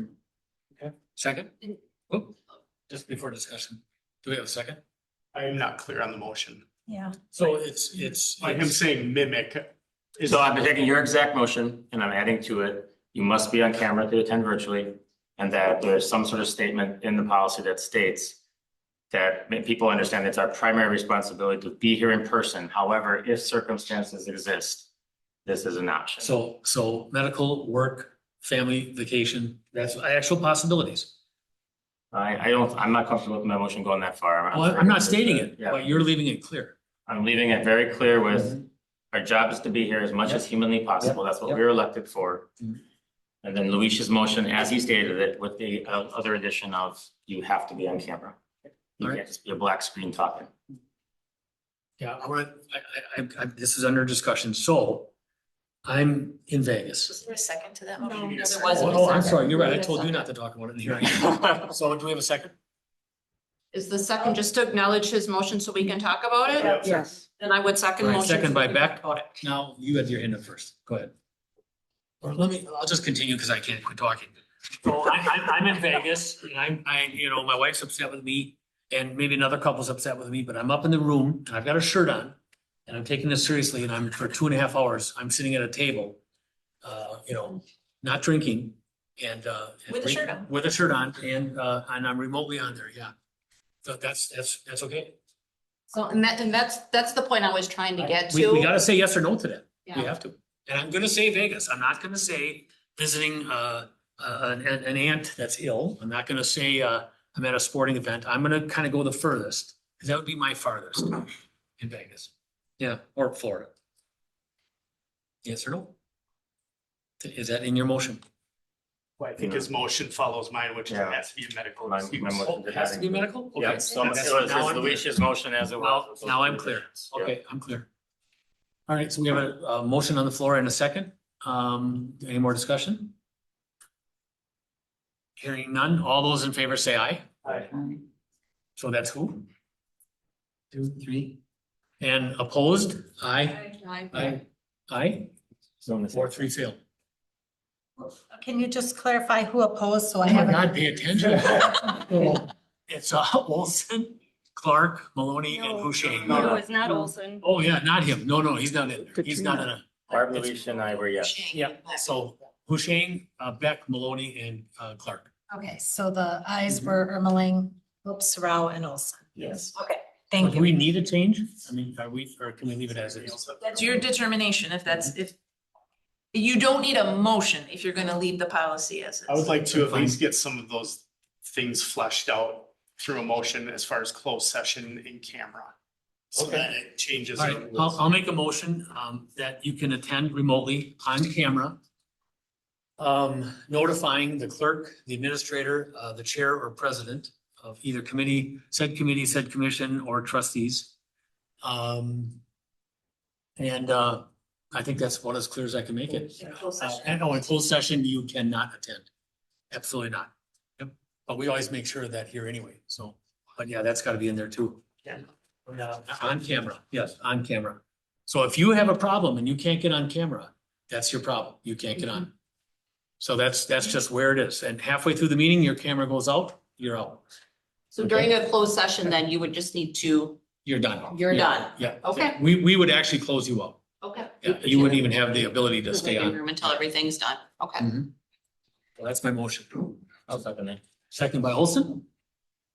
Any more on the discussion? Hearing none, all those in favor say aye. Aye. Opposed? One no? One no. Okay. All right, you're welcome. Thanks. That's a good discussion. Very good discussion. All right, new business 52, discussion and or action on president's appointments to committees and or commissions. I think this got to you, everybody, on Thursday, I believe, is when it got out. With the Tuesday meeting tonight, of course. And if you have the hard copy in front of you, mostly everybody does, you can see the yellow is really the change or reappointments. Let's see, do you want me to go through them all? Or do you want to just have questions? So yes, as it was stated earlier, Mark Kern, who was on Community Development and Authority, wanted to stay on there. And so I kept him on there. Let's see, moving to Joe Jordan, who was on Planning Commission. And then we had an opening. Did we have an opening on Public Works? Yes. And so I gladly put Joe on both of those. I'd put him on more if he wanted. Let's see, and also on planning commission, Travis Hoffman, asked to be, released. And I put Steve Cronin back on there. So, I think, all of those did a great job. And I believe others believe that too. Some may not agree, but that's the way it is. Let's see, some notable things here. Let's see, Mountain Bay Metro is, Katrina Clark. Safer is, Lisa Beck. Let's see, tourism remains the same. What's the other one I had? Oh, joint finance, Everest Metro Joint Finance, which, we're gonna have some pretty, tense meetings here coming up. And, I put on Barb Ermeling and Husheng Zagami. They're the only two that have any history, left yet with the EMPD, so I thought that was appropriate. And then anyone have any questions? I did some pretty big changes. I pulled, Luis off of Parks and put him on planning. Still on Parks. Oh, yeah, he is on, yeah, so, Yeah, finance. you know what, if somebody's got some issues here, have at it. So I'm not gonna ask for a vote right away. Oh, okay, wait a minute. So we actually have to get it on the table, right? Or do we not? Yeah, motion to approve the appointments as presented. Okay, so I guess we're asking for a motion to approve as presented. What, Barb is a yes? I just made it the motion. Okay, now do we have a second to get on the floor? I'll second. Second by Clark. Now it's on the floor. Discussion. Luis? Thank you. So I had previously expressed interest in Mountain Bay oversight, given my experience in law enforcement of 26 years now. And I gladly step back from that if there's been any perceived conflict, which there is none for me. However, we did just have 3 new trustees elected, one of those being Brent Olson. Brent has 20+ years of law enforcement experience. He has previously been a captain with budget oversight. He previously worked on a police department building project. This is not taking anything away from Katrina at all. But I just think we're missing an opportunity to take somebody who has a lot of experience in that field to be on that oversight board, who isn't currently working full-time in law enforcement. So there's not those conflicts from my perception. So I did email Maloney about that today, so I just wanted to share that with the rest of you. You brought up also supporting Brent Olson. If you recall, when we were putting the Mountain Bay Metro together, I hope you do, because it's not in writing. I don't think it's an email. I don't know if I could find it, but I asked you directly if you would serve on there. Yep. And you said? I said yes. You said no. No, I said no. You said no, you weren't comfortable at the time when we were putting the department together. Okay. And I actually will never forget that. I mean, I'm not gonna, I think the world of you, I do. And if you don't know that, I'll say it publicly. I think you do a marvelous job here. Staff thinks you're doing an awesome job. And I'm not gonna hold that forever. But I do, you may not believe there's a perceived conflict, but maybe the public would. And maybe the officers would, you know, so, and maybe just for, you know, a little, would you, either one of you walk in there doing a super job? Probably, but there is a perceived perception. There is. And, you know, one of your first comments to me when this was coming down was, have I talked to the Wausau Police Department to merge? You said that, right? I mean, I'm getting old, but I remember that conversation, and it might have been kind of flippant. You know, has there been any discussion there? I remember being. I shared a lot of conversations. There was a lot. There was. I was at a It wasn't school specific to I was at a city of Schofield meeting, and the chief of police for Wausau came up to me and wanted to talk to me during some of this discussion, and I just didn't want to go there. I wouldn't have had the support in the south municipalities here at all. We would have been left alone. And that did happen quite a few years ago when Wally was here, and it got botched pretty heavily when it was very close to happen, and it just completely blew up. I'm not trying to, you know, he said, she said thing here, but I feel pretty good about these appointments. I think some of the vice chairs, we can move around if somebody, you know, Katrina reached out and really wanted to be on Clips or be part of Clips. And I know we have a lot of vacancies on her. I mean, my heavens, we had 4 people who come off of there, you know, and kind of back on. And is there a way we can get one more person on there? Or is there not? Is there, I know. I don't remember how the charter was written, but I'd have to look at the charter and how it was written. You know, so, and. Ordinances too. That's, we'd have to, with ordinance. Change ordinance to three. I'd have no problem with three. It's not a quorum, but I think it's a great committee. And for someone that really wants to enjoy it, so my God, when they want to be on there, I think that's a big deal. So go ahead, somebody else can talk. Yeah, please. I just simply want to respond to what you said. Mhm. What I remember saying that I did not want to be on was the police commission for Mountain Bay, because I did not think it was appropriate for me to be on the police commission having oversight of disciplinary matters, promotional things with people that I serve directly with. The oversight board, I don't remember saying that I wasn't interested. But you might be right. No. But I'm pulling myself from that conversation. This isn't about me. Yeah. I'm happy to step back Yeah. because of any of that. Yeah. And when the merger discussion happened, I sat in, and Chief Hunt can attest to this. I went to the first Schofield meeting before there was even talk about the Weston side, because I wanted to know what was happening. I was never saying that Wassa should merge with Weston or anybody else should. I was just saying we should not let this fail where we get rid of, we let Schofield walk away or whatever. So this has never been about me. It's never been about my employer. The conversations with the chief from over there have nothing to do with me. I don't even know what those were. Again, this is about me recommending that Brent Olson would be a good position because he does not work. He works in a part-time fashion with two police agencies. He is not involved in leadership. He's not involved in any of those high-level discussions. And I think that. I'm involved in leadership and assets. Okay, I'm talking about Wassa, sorry. I just want to make sure for that. So, and this isn't taking away from Katrina. I'll stand corrected on that, on the commission. That could have very well happened. I mean, I think perception is a big thing, but also too is any single person out there could have some sort of belief there's a conflict of interest with any single one of us in any single one of these things. Well, there's a huge one with me. Well, So, I mean, this entire thing is a conspiracy. As a body, we're elected to make the best decisions that we can, to put the right people in the right places so that we are involving our citizens in all of the things that we do. And we're right that leadership. I'm not advocating for myself one way or the other. I happily serve on that board if asked, but there may be just as many people out there, that might feel better knowing that somebody has some industry knowledge, making decisions about training, making decisions about some of the things that the department's going to do or add or direction of the agency. So I think as much as there might be perceptions one way, I think it goes just as much the other way.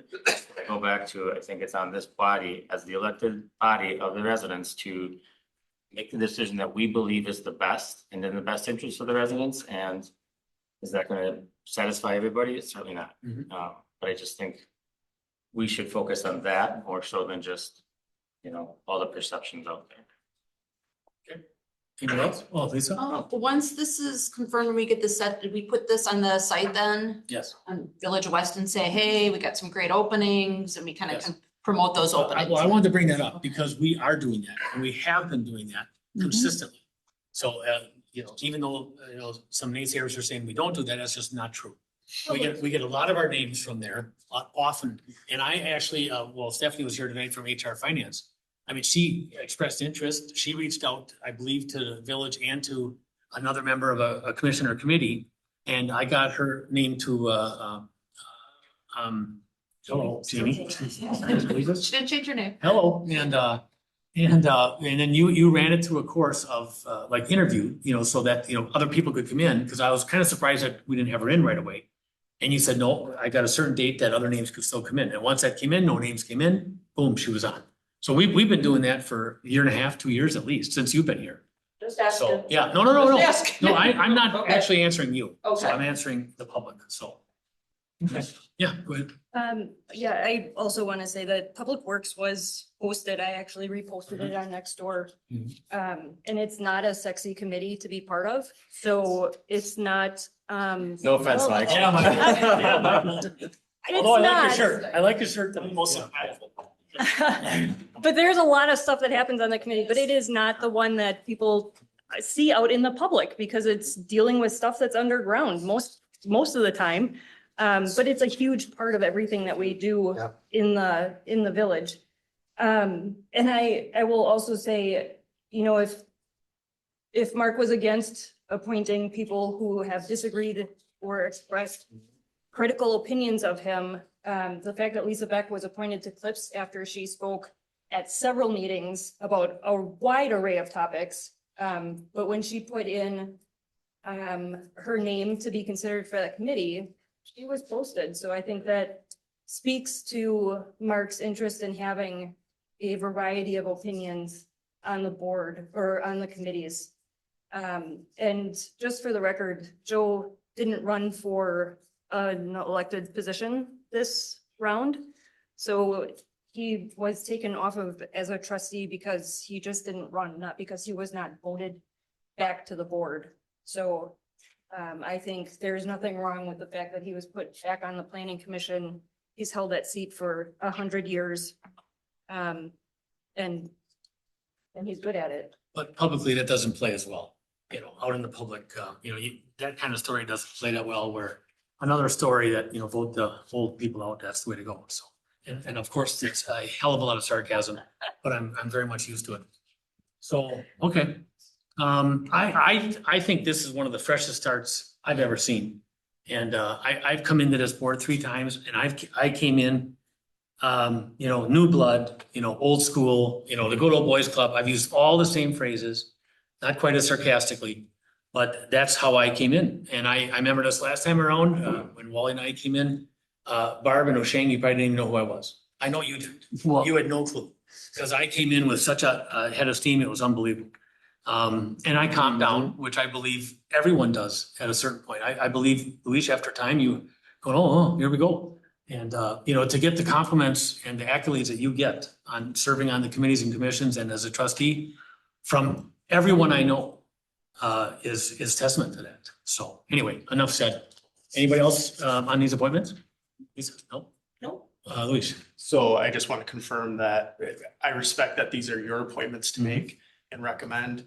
I'm assuming that you're not recommending a change to the oversight board at this time. I'm gonna see how the vote goes first. I'm gonna, that's just my feeling right now. I think I put quite a bit into this. I feel pretty good about this. If it doesn't go through, it doesn't go through, then we discuss it. It's my recommendations, it's our vote. I have no power without the other 6. None of us do. So when you're out there talking or on Facebook or anything like that, you have no power out there unless you're here with this group. That's the only way. And so many communities misjudge that and think that they have all this power. Go ahead.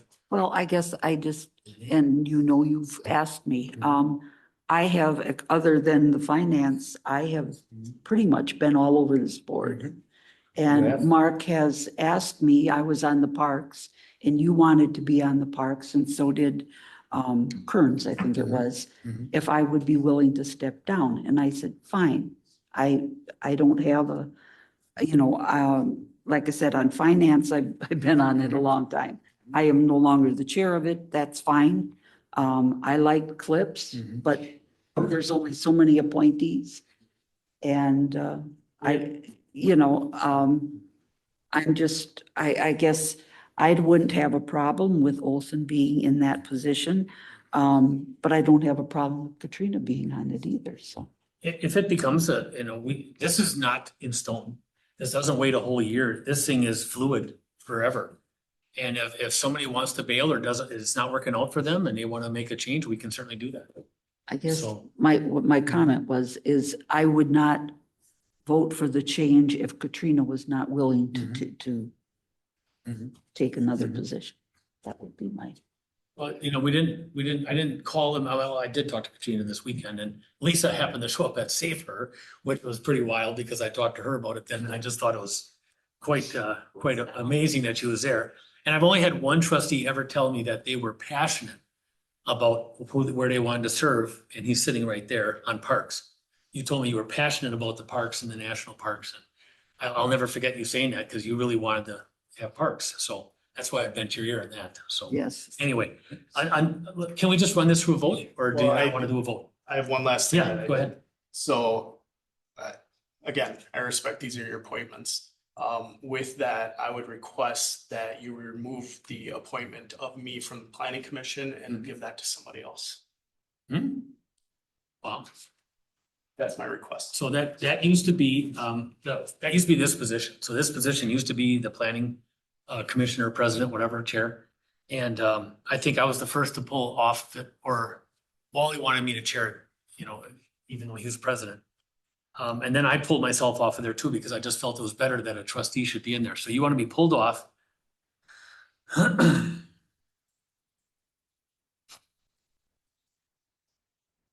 Would you reverse?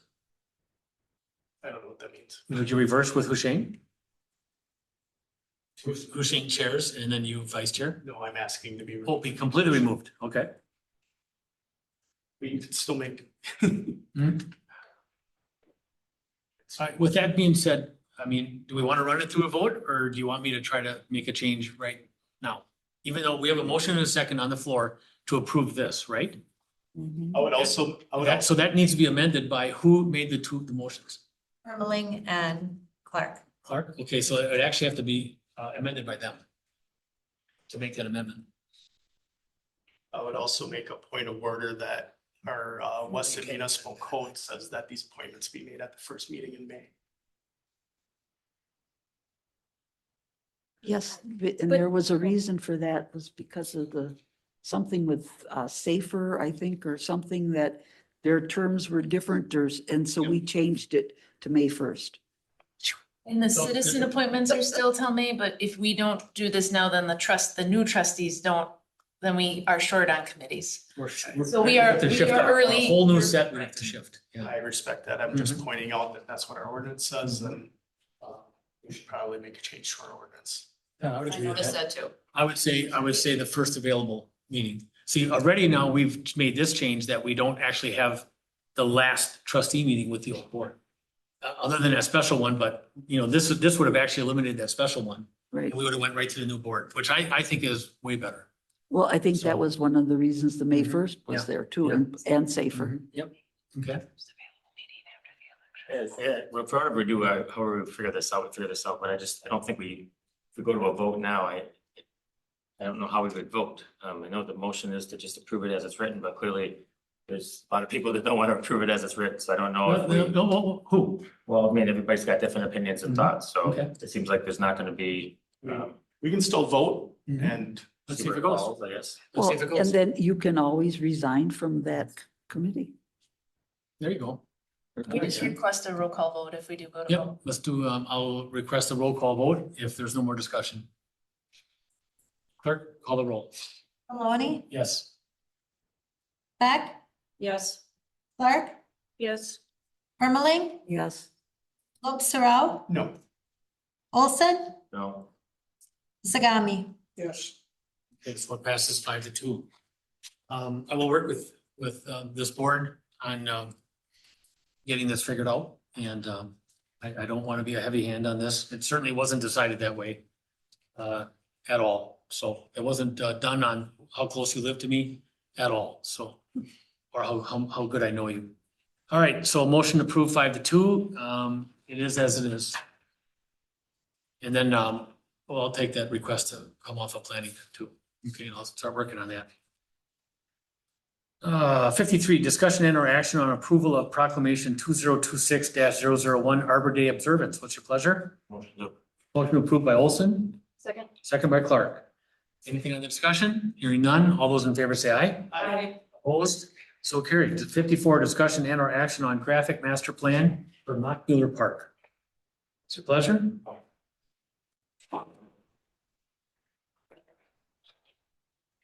Recommendation from the board committee was 204 Rattler, Yeah, Rattler, I saw that. Yep.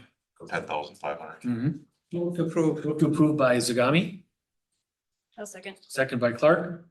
Any more on the discussion? just real quick for Sean, I guess that's a big variance from 9,000 to 46,000, so I guess I'm making the assumption that the 9,000 is gonna get us what we need with a reasonable amount of value.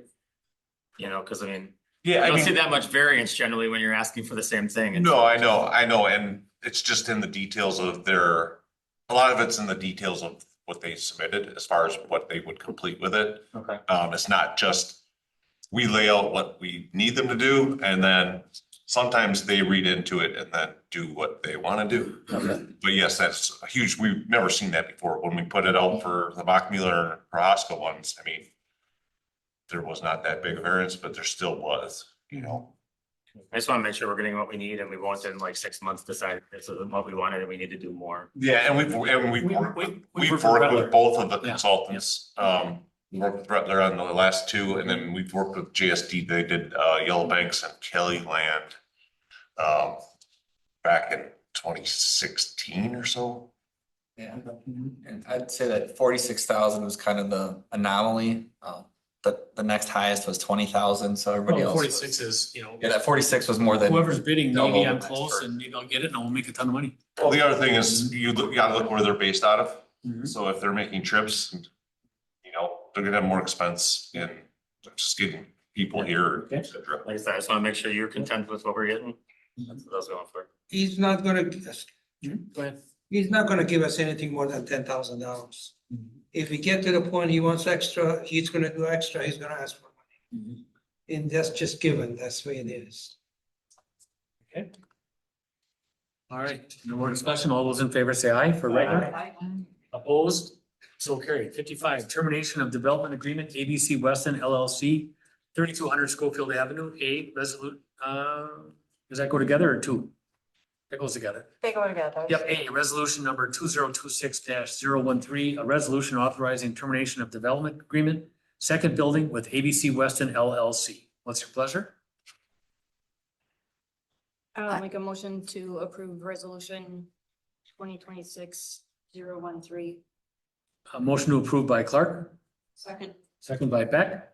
Any more on the discussion? Yes. Go ahead. Sorry to say. Yep. Did we pay them the full 150 or they're not, how much did we pay them for that first building? We got it in 2 installments of 57,735 each, so the building one was 115,470. And only build the one. They only built one. Yep. So he's asking to get out of building 2. So then we had, how much did we pay him for phase one or building Phase one? one was 115,470 Okay. total. It was a percentage of the square footage and it was a lesser amount for building 2 because they had all the site improvement stuff. You remember that was the Lane Northwest site. Right. So they had to knock down the building. They also put in all the parking and all the Right. infrastructure along with building 1. So when it came to the board, there was a higher amount for building 1 than there was for building 2. Okay, I couldn't, trying to figure out how that was divided up or what we weren't paying him if he didn't do building 2. So that's kind of, It was a small amount. It was only 34. well, I know, but I didn't want to be approving this and we And have paid him paid and then we gave him something towards building No. 2 or something. He only got, it was in 2 installments, because if you remember, there was a issue with the landscaping Yep. Mhm. there, so we held the money. Yep. For Okay. almost a Okay. whole. Do we need the second part of this? to Yeah, the execute second part documents? is this has a development agreement with it, so as part of it, I need to do the release of the development agreement. So the motion right now is just for approval of the resolution. Could we add to the motion that it would also be to execute all necessary documents? Can I just amend the motion? Yep. I will move to amend my original motion to approve resolution 2026-013 and include a motion to authorize the village staff to prepare, execute, and record all necessary documents to effectuate the termination of the development agreement, including the release of memorandum of development agreement recorded 1885994 with Marathon County Register of Deeds. Well done. And who was the second? It was made. Beck. Second, you agree, okay. Okay. I have a question. Yep. So this agreement was dated in June 19th of 23. It's brought to the board obviously today. If I read this correctly, state says we have to expend all the monies by 5/17 of 26. So I guess my question is there was a reason this was brought to us with only 30 days notice? Because there's not really a decision here for us to make.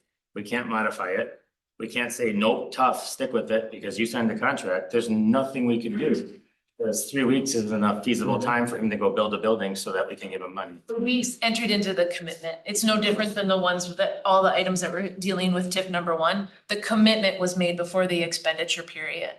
So then we fulfill the commitment, but you can't take on a new commitment afterwards. This development agreement and project was done. So there's an Before. added thing. So the development agreement with him didn't expire until the end of the year. Okay. He wants to do parking lot improvements there. That's not part of the development agreement. And the site plan that it was approved with, so that memorandum of, that has been recorded, has all that site plan with it, which shows building 2. So I can't let him proceed with his parking lot that he wants to do without it, because he actually wanted to, he asked to amend and redo the whole thing. He wanted to actually ask for like a 3-year extension, which we can't do because the TIF is going to be closed. So in order for him to continue with his project, he had to ask for the release because he does want to do, he wants to do some upgrades there, including some upgrades to the Weston House Cafe. I'm not exactly sure what, if it's just interior or exterior or what, he hasn't given me the details, but he wants to do some things on the site and he can't do that because he's tied to the development agreement. Okay.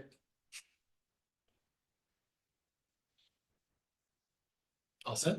Okay, we have a motion and a second on the floor. Take the mo, have an amendment. With an amendment, yep. And all those in favor say aye. Aye. Opposed? So carried. 56, consideration of increasing park and recreation impact fees as recommended by the planning commission and the park and rec committee. It's a pleasure. Motion to approve. Motion to approve by Ermeling, A second. second by Clark. Anything on the discussion? This will have to come back, because that number that was recommended is actually included in the subdivision ordinance. It's listed in there instead of saying to refer this to the schedule of fees. So no matter what, I have to either change it to say refer to the schedule of fees, or we have to change and include that number. So I am going to look into it further before your next meeting, when you hold that hearing, to determine if we can have that out like we have in the other sections of the code. So we don't have to come in here in the future again to do a whole ordinance change, because the subdivision ordinance and the zoning code require public hearings, whereas your other ordinances don't. It's just something at the board level. So it's a Okay. little bit harder to amend those just for a schedule of fee change. Okay. Any more discussion? Hearing none, all those in favor say aye. Aye. Opposed? So carried. 57, discussion and or action on 2026 street maintenance bid results. You want to do these separately or all together? I do. I'll do all together. Yeah. A, crack sealing. B, gilsonite. Gilsonite. C, chip sealing. D, asphalt overlays. E, concrete repairs. Motion by Ermeling or Yes. second by Zagami? Yeah. Okay. Yep. Ermeling and Zagami. Anything on the discussion?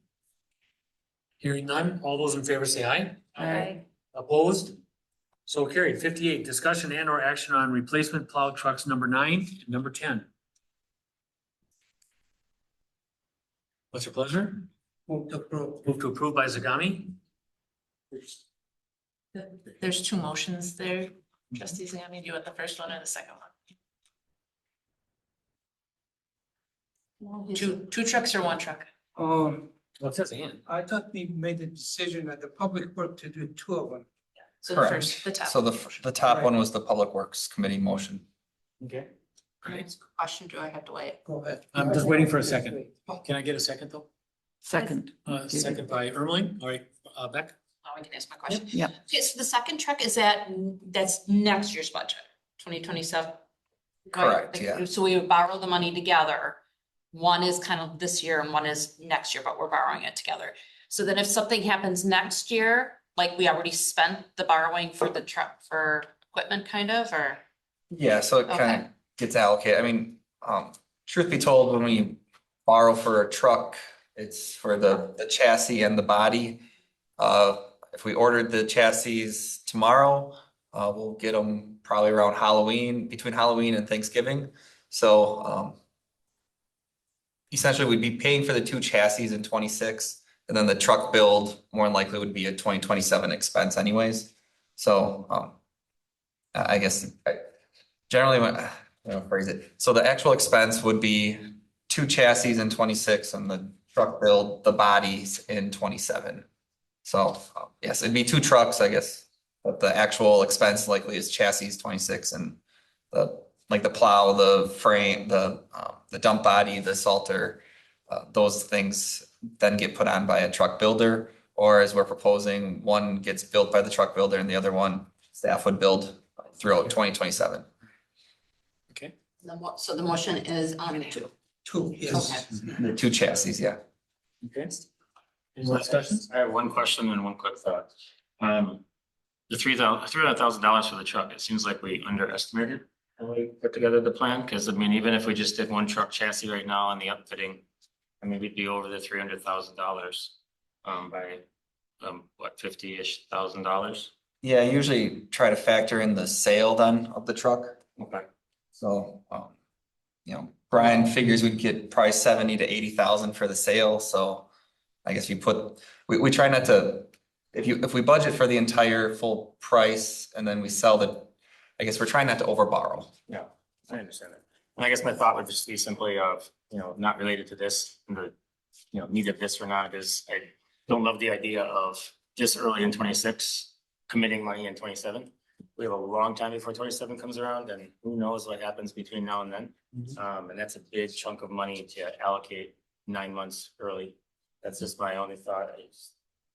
There's nothing to do with if we need these or not, or if these are the right ones to buy. It's simply just, it's really early in the year to commit to money that's not approved, but hope to be approved in 2027. And 1,000 things could happen between now and then that would require a higher priority spending. I think sometimes the deliverable side of it is a big deal, especially like with fire apparatus too. It takes so long to get stuff that you almost have to put it out there and go with the ambulances. I mean, my heavens, we're talking years on some of these ambulances. We're doing chassis and stuff. So the ladder truck was a monster, and it kept getting delayed. I don't know if that's the equation on this too. Yeah, I mean, the last plow truck we ordered, I think was in 2024, kind of in the summer, and we have not received the whole truck yet. So. It's too messy. Yeah. Okay. All the reasons. Any more discussion? Hearing none, all those in favor say aye. Aye. Opposed? Nay. 1 nay. Beck. Correct, everybody? Okay. Motion carries 6-1. 59, discussion and or action on well number 1 rehabilitation. I'll move to approve hiring municipal valve and pump rehabilitate well number 1 for the cost of $27,460. Motion by Zagami. Second by Luis Serrero. And the discussion. Hearing none, all those in favor say aye. Aye. Opposed? So carried. Discussion and or action on sanitary sewer inflow and infiltration study. Move to approve the proposal with the in-pipe technology for a total of 10,000. Motion by Zagami, Second. second by Ermeling. On the discussion. Hearing none, all those in favor say aye. Aye. Opposed? So carried. Just a little thing, so I know Corona Water is putting a lot of stuff out there for, their lift stations not being able to keep up. This is a big part of it is, infiltration and sanitary sewers and trying to find those spots, so I guess that's really the big impetus for doing these studies is when we have big snow melt or rain events, trying to figure out how do we limit that, because we do end up paying for all the water we send to Remote and Metro, whether it's actually truly wastewater or just our groundwater that gets into our sewer system, so. Right. Okay. Where did I see, sump pumps? Somebody had something on sump pumps, a municipality around here saying that there's too much clear water going into. Yeah. Corona Water, I Corona think. Water was saying some others are taking their sump pumps and not taking it to their grass areas, they're taking them out to the street or to Or just into their, yeah. internal floor drain Oh, that. I see. Oh, okay. Got one yesterday that was illegally piped into the sanitary system. Okay. All right, so carried, 61. Right? Yes, 61 is approved. No, we've done this one. Discussion action on Bladel Avenue reconstruction bid result. Hey, you're right. 61, discussion and or action on Bladel Avenue reconstruction bid result. Sorry about that. I'll move to recommend award the Lydell Avenue reconstruction contract to Francis Malvin Inc. for a total project base bid for the amount of $1,609,397.96. Motion by Zagami, Second. second by Beck. Question. Question, go ahead. That same contractor did Fuller? Yes, they have new people. They no longer have certain employees there that were there last year. And they hired people with, I'd say, better backgrounds and experiences. And they've also been told this is their last shot. Bladel is up 30% the size of the Fuller project. So A third? third, yep. So the 12-year-old engineer got let go? That was yeah, so Okay, yeah. one with the sidewalks and the. Yeah, and this was also one of their foremen is no longer with them, so they hired two people from one of their competitors. So Okay, here, that's what I would do. When you have the construction meeting with them, the first one. I think you should tell them, you don't change nothing on the project. Unless it's approved by the engineer and the director of public works. yeah. You got no authority to do anything out there except building it according to the plan, even if it is wrong. Well, bring it to your attention if it's wrong, but yeah, okay. Obviously, I missed something and I should just let it go. Yeah, there was just some things caught between Michael and Hushang. It was a little messy, but it was caught, so that was good. And fixed. Yes. So, yep, so, I'm okay, going down that road yet. yeah, it's a nice road, a lot of crossings. Bright yellow. Okay, so we have a motion and a second. All those in favor say aye. Aye. Opposed? So carried. 62, discussion and or action on Alderson Street and Jellicoe Avenue intersection project bid results.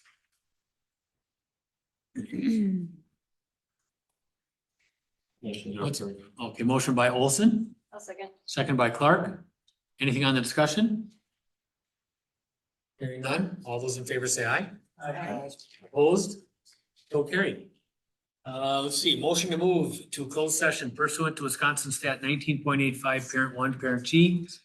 Conferring with legal counsel for the governmental body who is rendering oral or written advice concerning strategy to be adopted by the body with respect to litigation in which it is or is likely to become involved, to wit.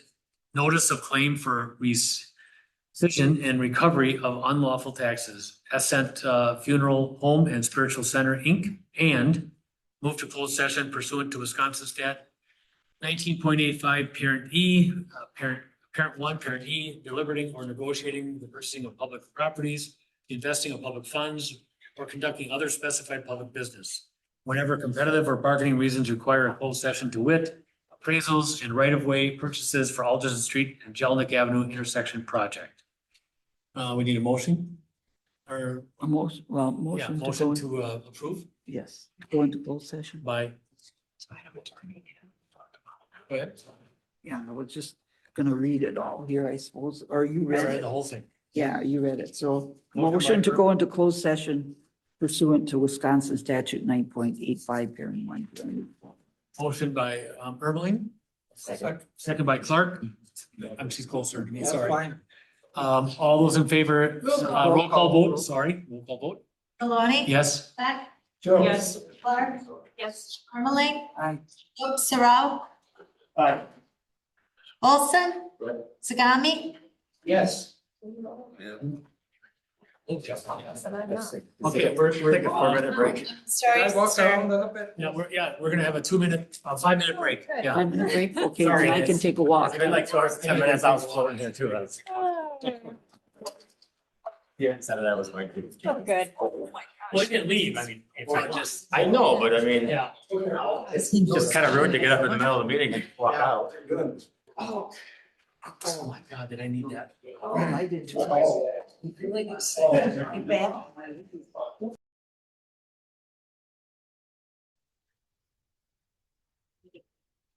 Okay, we're in open session. And anyone care to make a motion to what we addressed in full session. I'll make a motion to authorize Michael to move forward with that project based on the parameters we set. Motion by Olson, A second. second by Clark. Any more further discussion? Hearing none. All those in favor say aye. Aye. Opposed? So carried. Let's see, attorney referrals. I'm hearing none, right? No attorney referrals?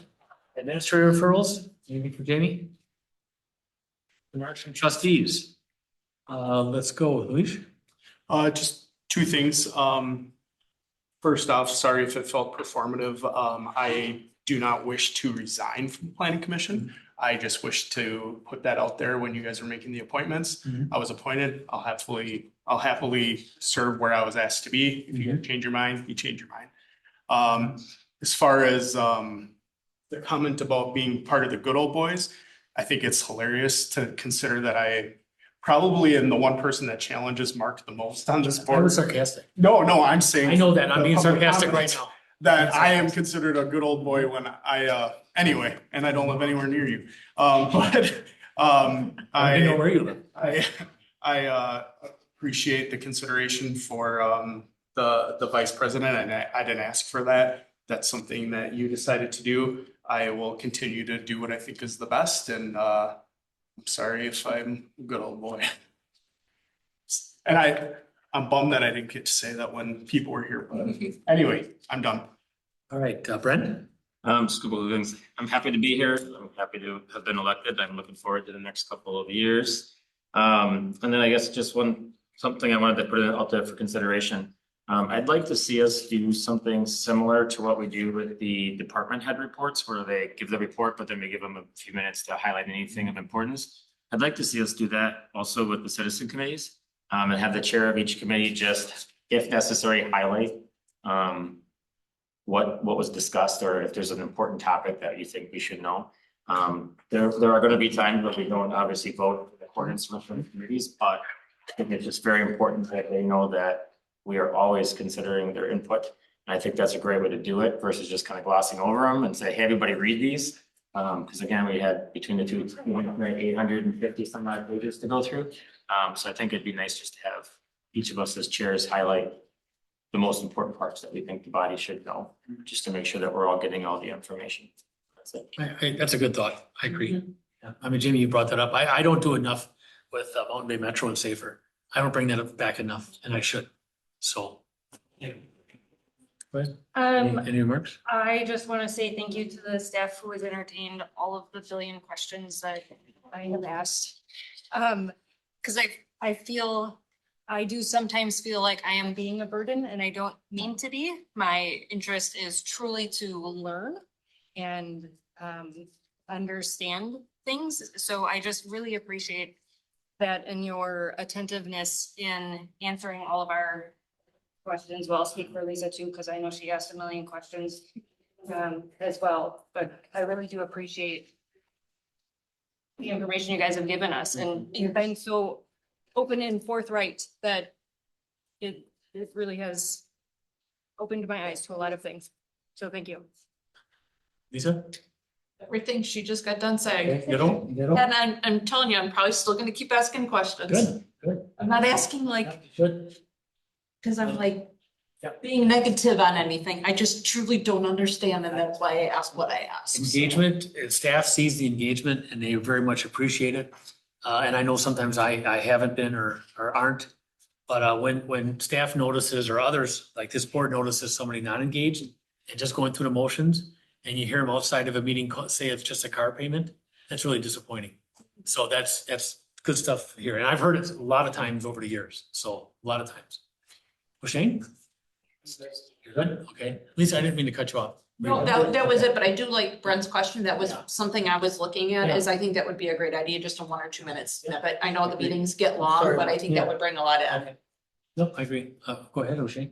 I'd just like to welcome all 3 new trustees to the board. And we'll see, we don't rubber stamp anything, and we'll see. Because, when I chair the committee, public work, when I come to this meeting, I better know what I talk about it there and what it is, and the same thing with the planning commission, because I'm a member or vice chair of that planning commission, I should know that stuff. And when I get the package, I'll glance at those, or I'll just look at some area which I think is important again. Then when I come, I don't have to read those all of it and make it easier on me. Right. But at the same time, you know, sometimes things just slip away, whatever, but anyway, I'd like to welcome you and I'm sure you can be great help I agree. to us and everybody else. Barb? Well, I just wanted to welcome the new members and at least I actually finally told a citizen that I was tired of being called one of the good old boys. And that I've never been a good old boy. I've always voted as I see fit. And then she said, well, we don't include you. And I said, really? And she goes, yes. And I said, and who knows that? Right. Well, the people that listen to the meetings and come here. And I said, okay, and what about all the other ones that you're posting in the papers and everything? I said, I rest my case and I normally do not even answer or comment, but she caught me at the wrong time. Well, good. Thank you, Barb. For me, it's good to be back physically. I definitely enjoyed the service and I enjoy this community immensely. Definitely a huge welcome to everybody. I don't view anyone here as a good old boy, including myself. I still feel I'm quite young, even though I'm not, but I have a lot of questions. I get loud. I can't help it. I take things very personal. And I sometimes I won't feed anything to the paper, especially to Pilot Review anymore. I won't have any discussions, anything. Because to print some of the crap that's in there is really shameful. And I won't give any fodder to any of that. I just won't do it. And there's times I've dictated a 2-page letter to some of these things and others have called me and said, come on. Nope, I just can't. And I won't do it. So, but anyway, good stuff. Welcome aboard. This is an outstanding community. It's just incredible. So it just is. So anyway, great stuff. Good. So future items, let's see, next Monday, May 18th, the day before my birthday, in place here, writing that down. So 6 p.m. and looking for a motion to adjourn. I'll make a motion to adjourn. But a motion to adjourn by Beck, second by Zagami. All those in favor say aye. Aye. Opposed, so carried. 8:47, we're adjourned. Not bad. That was a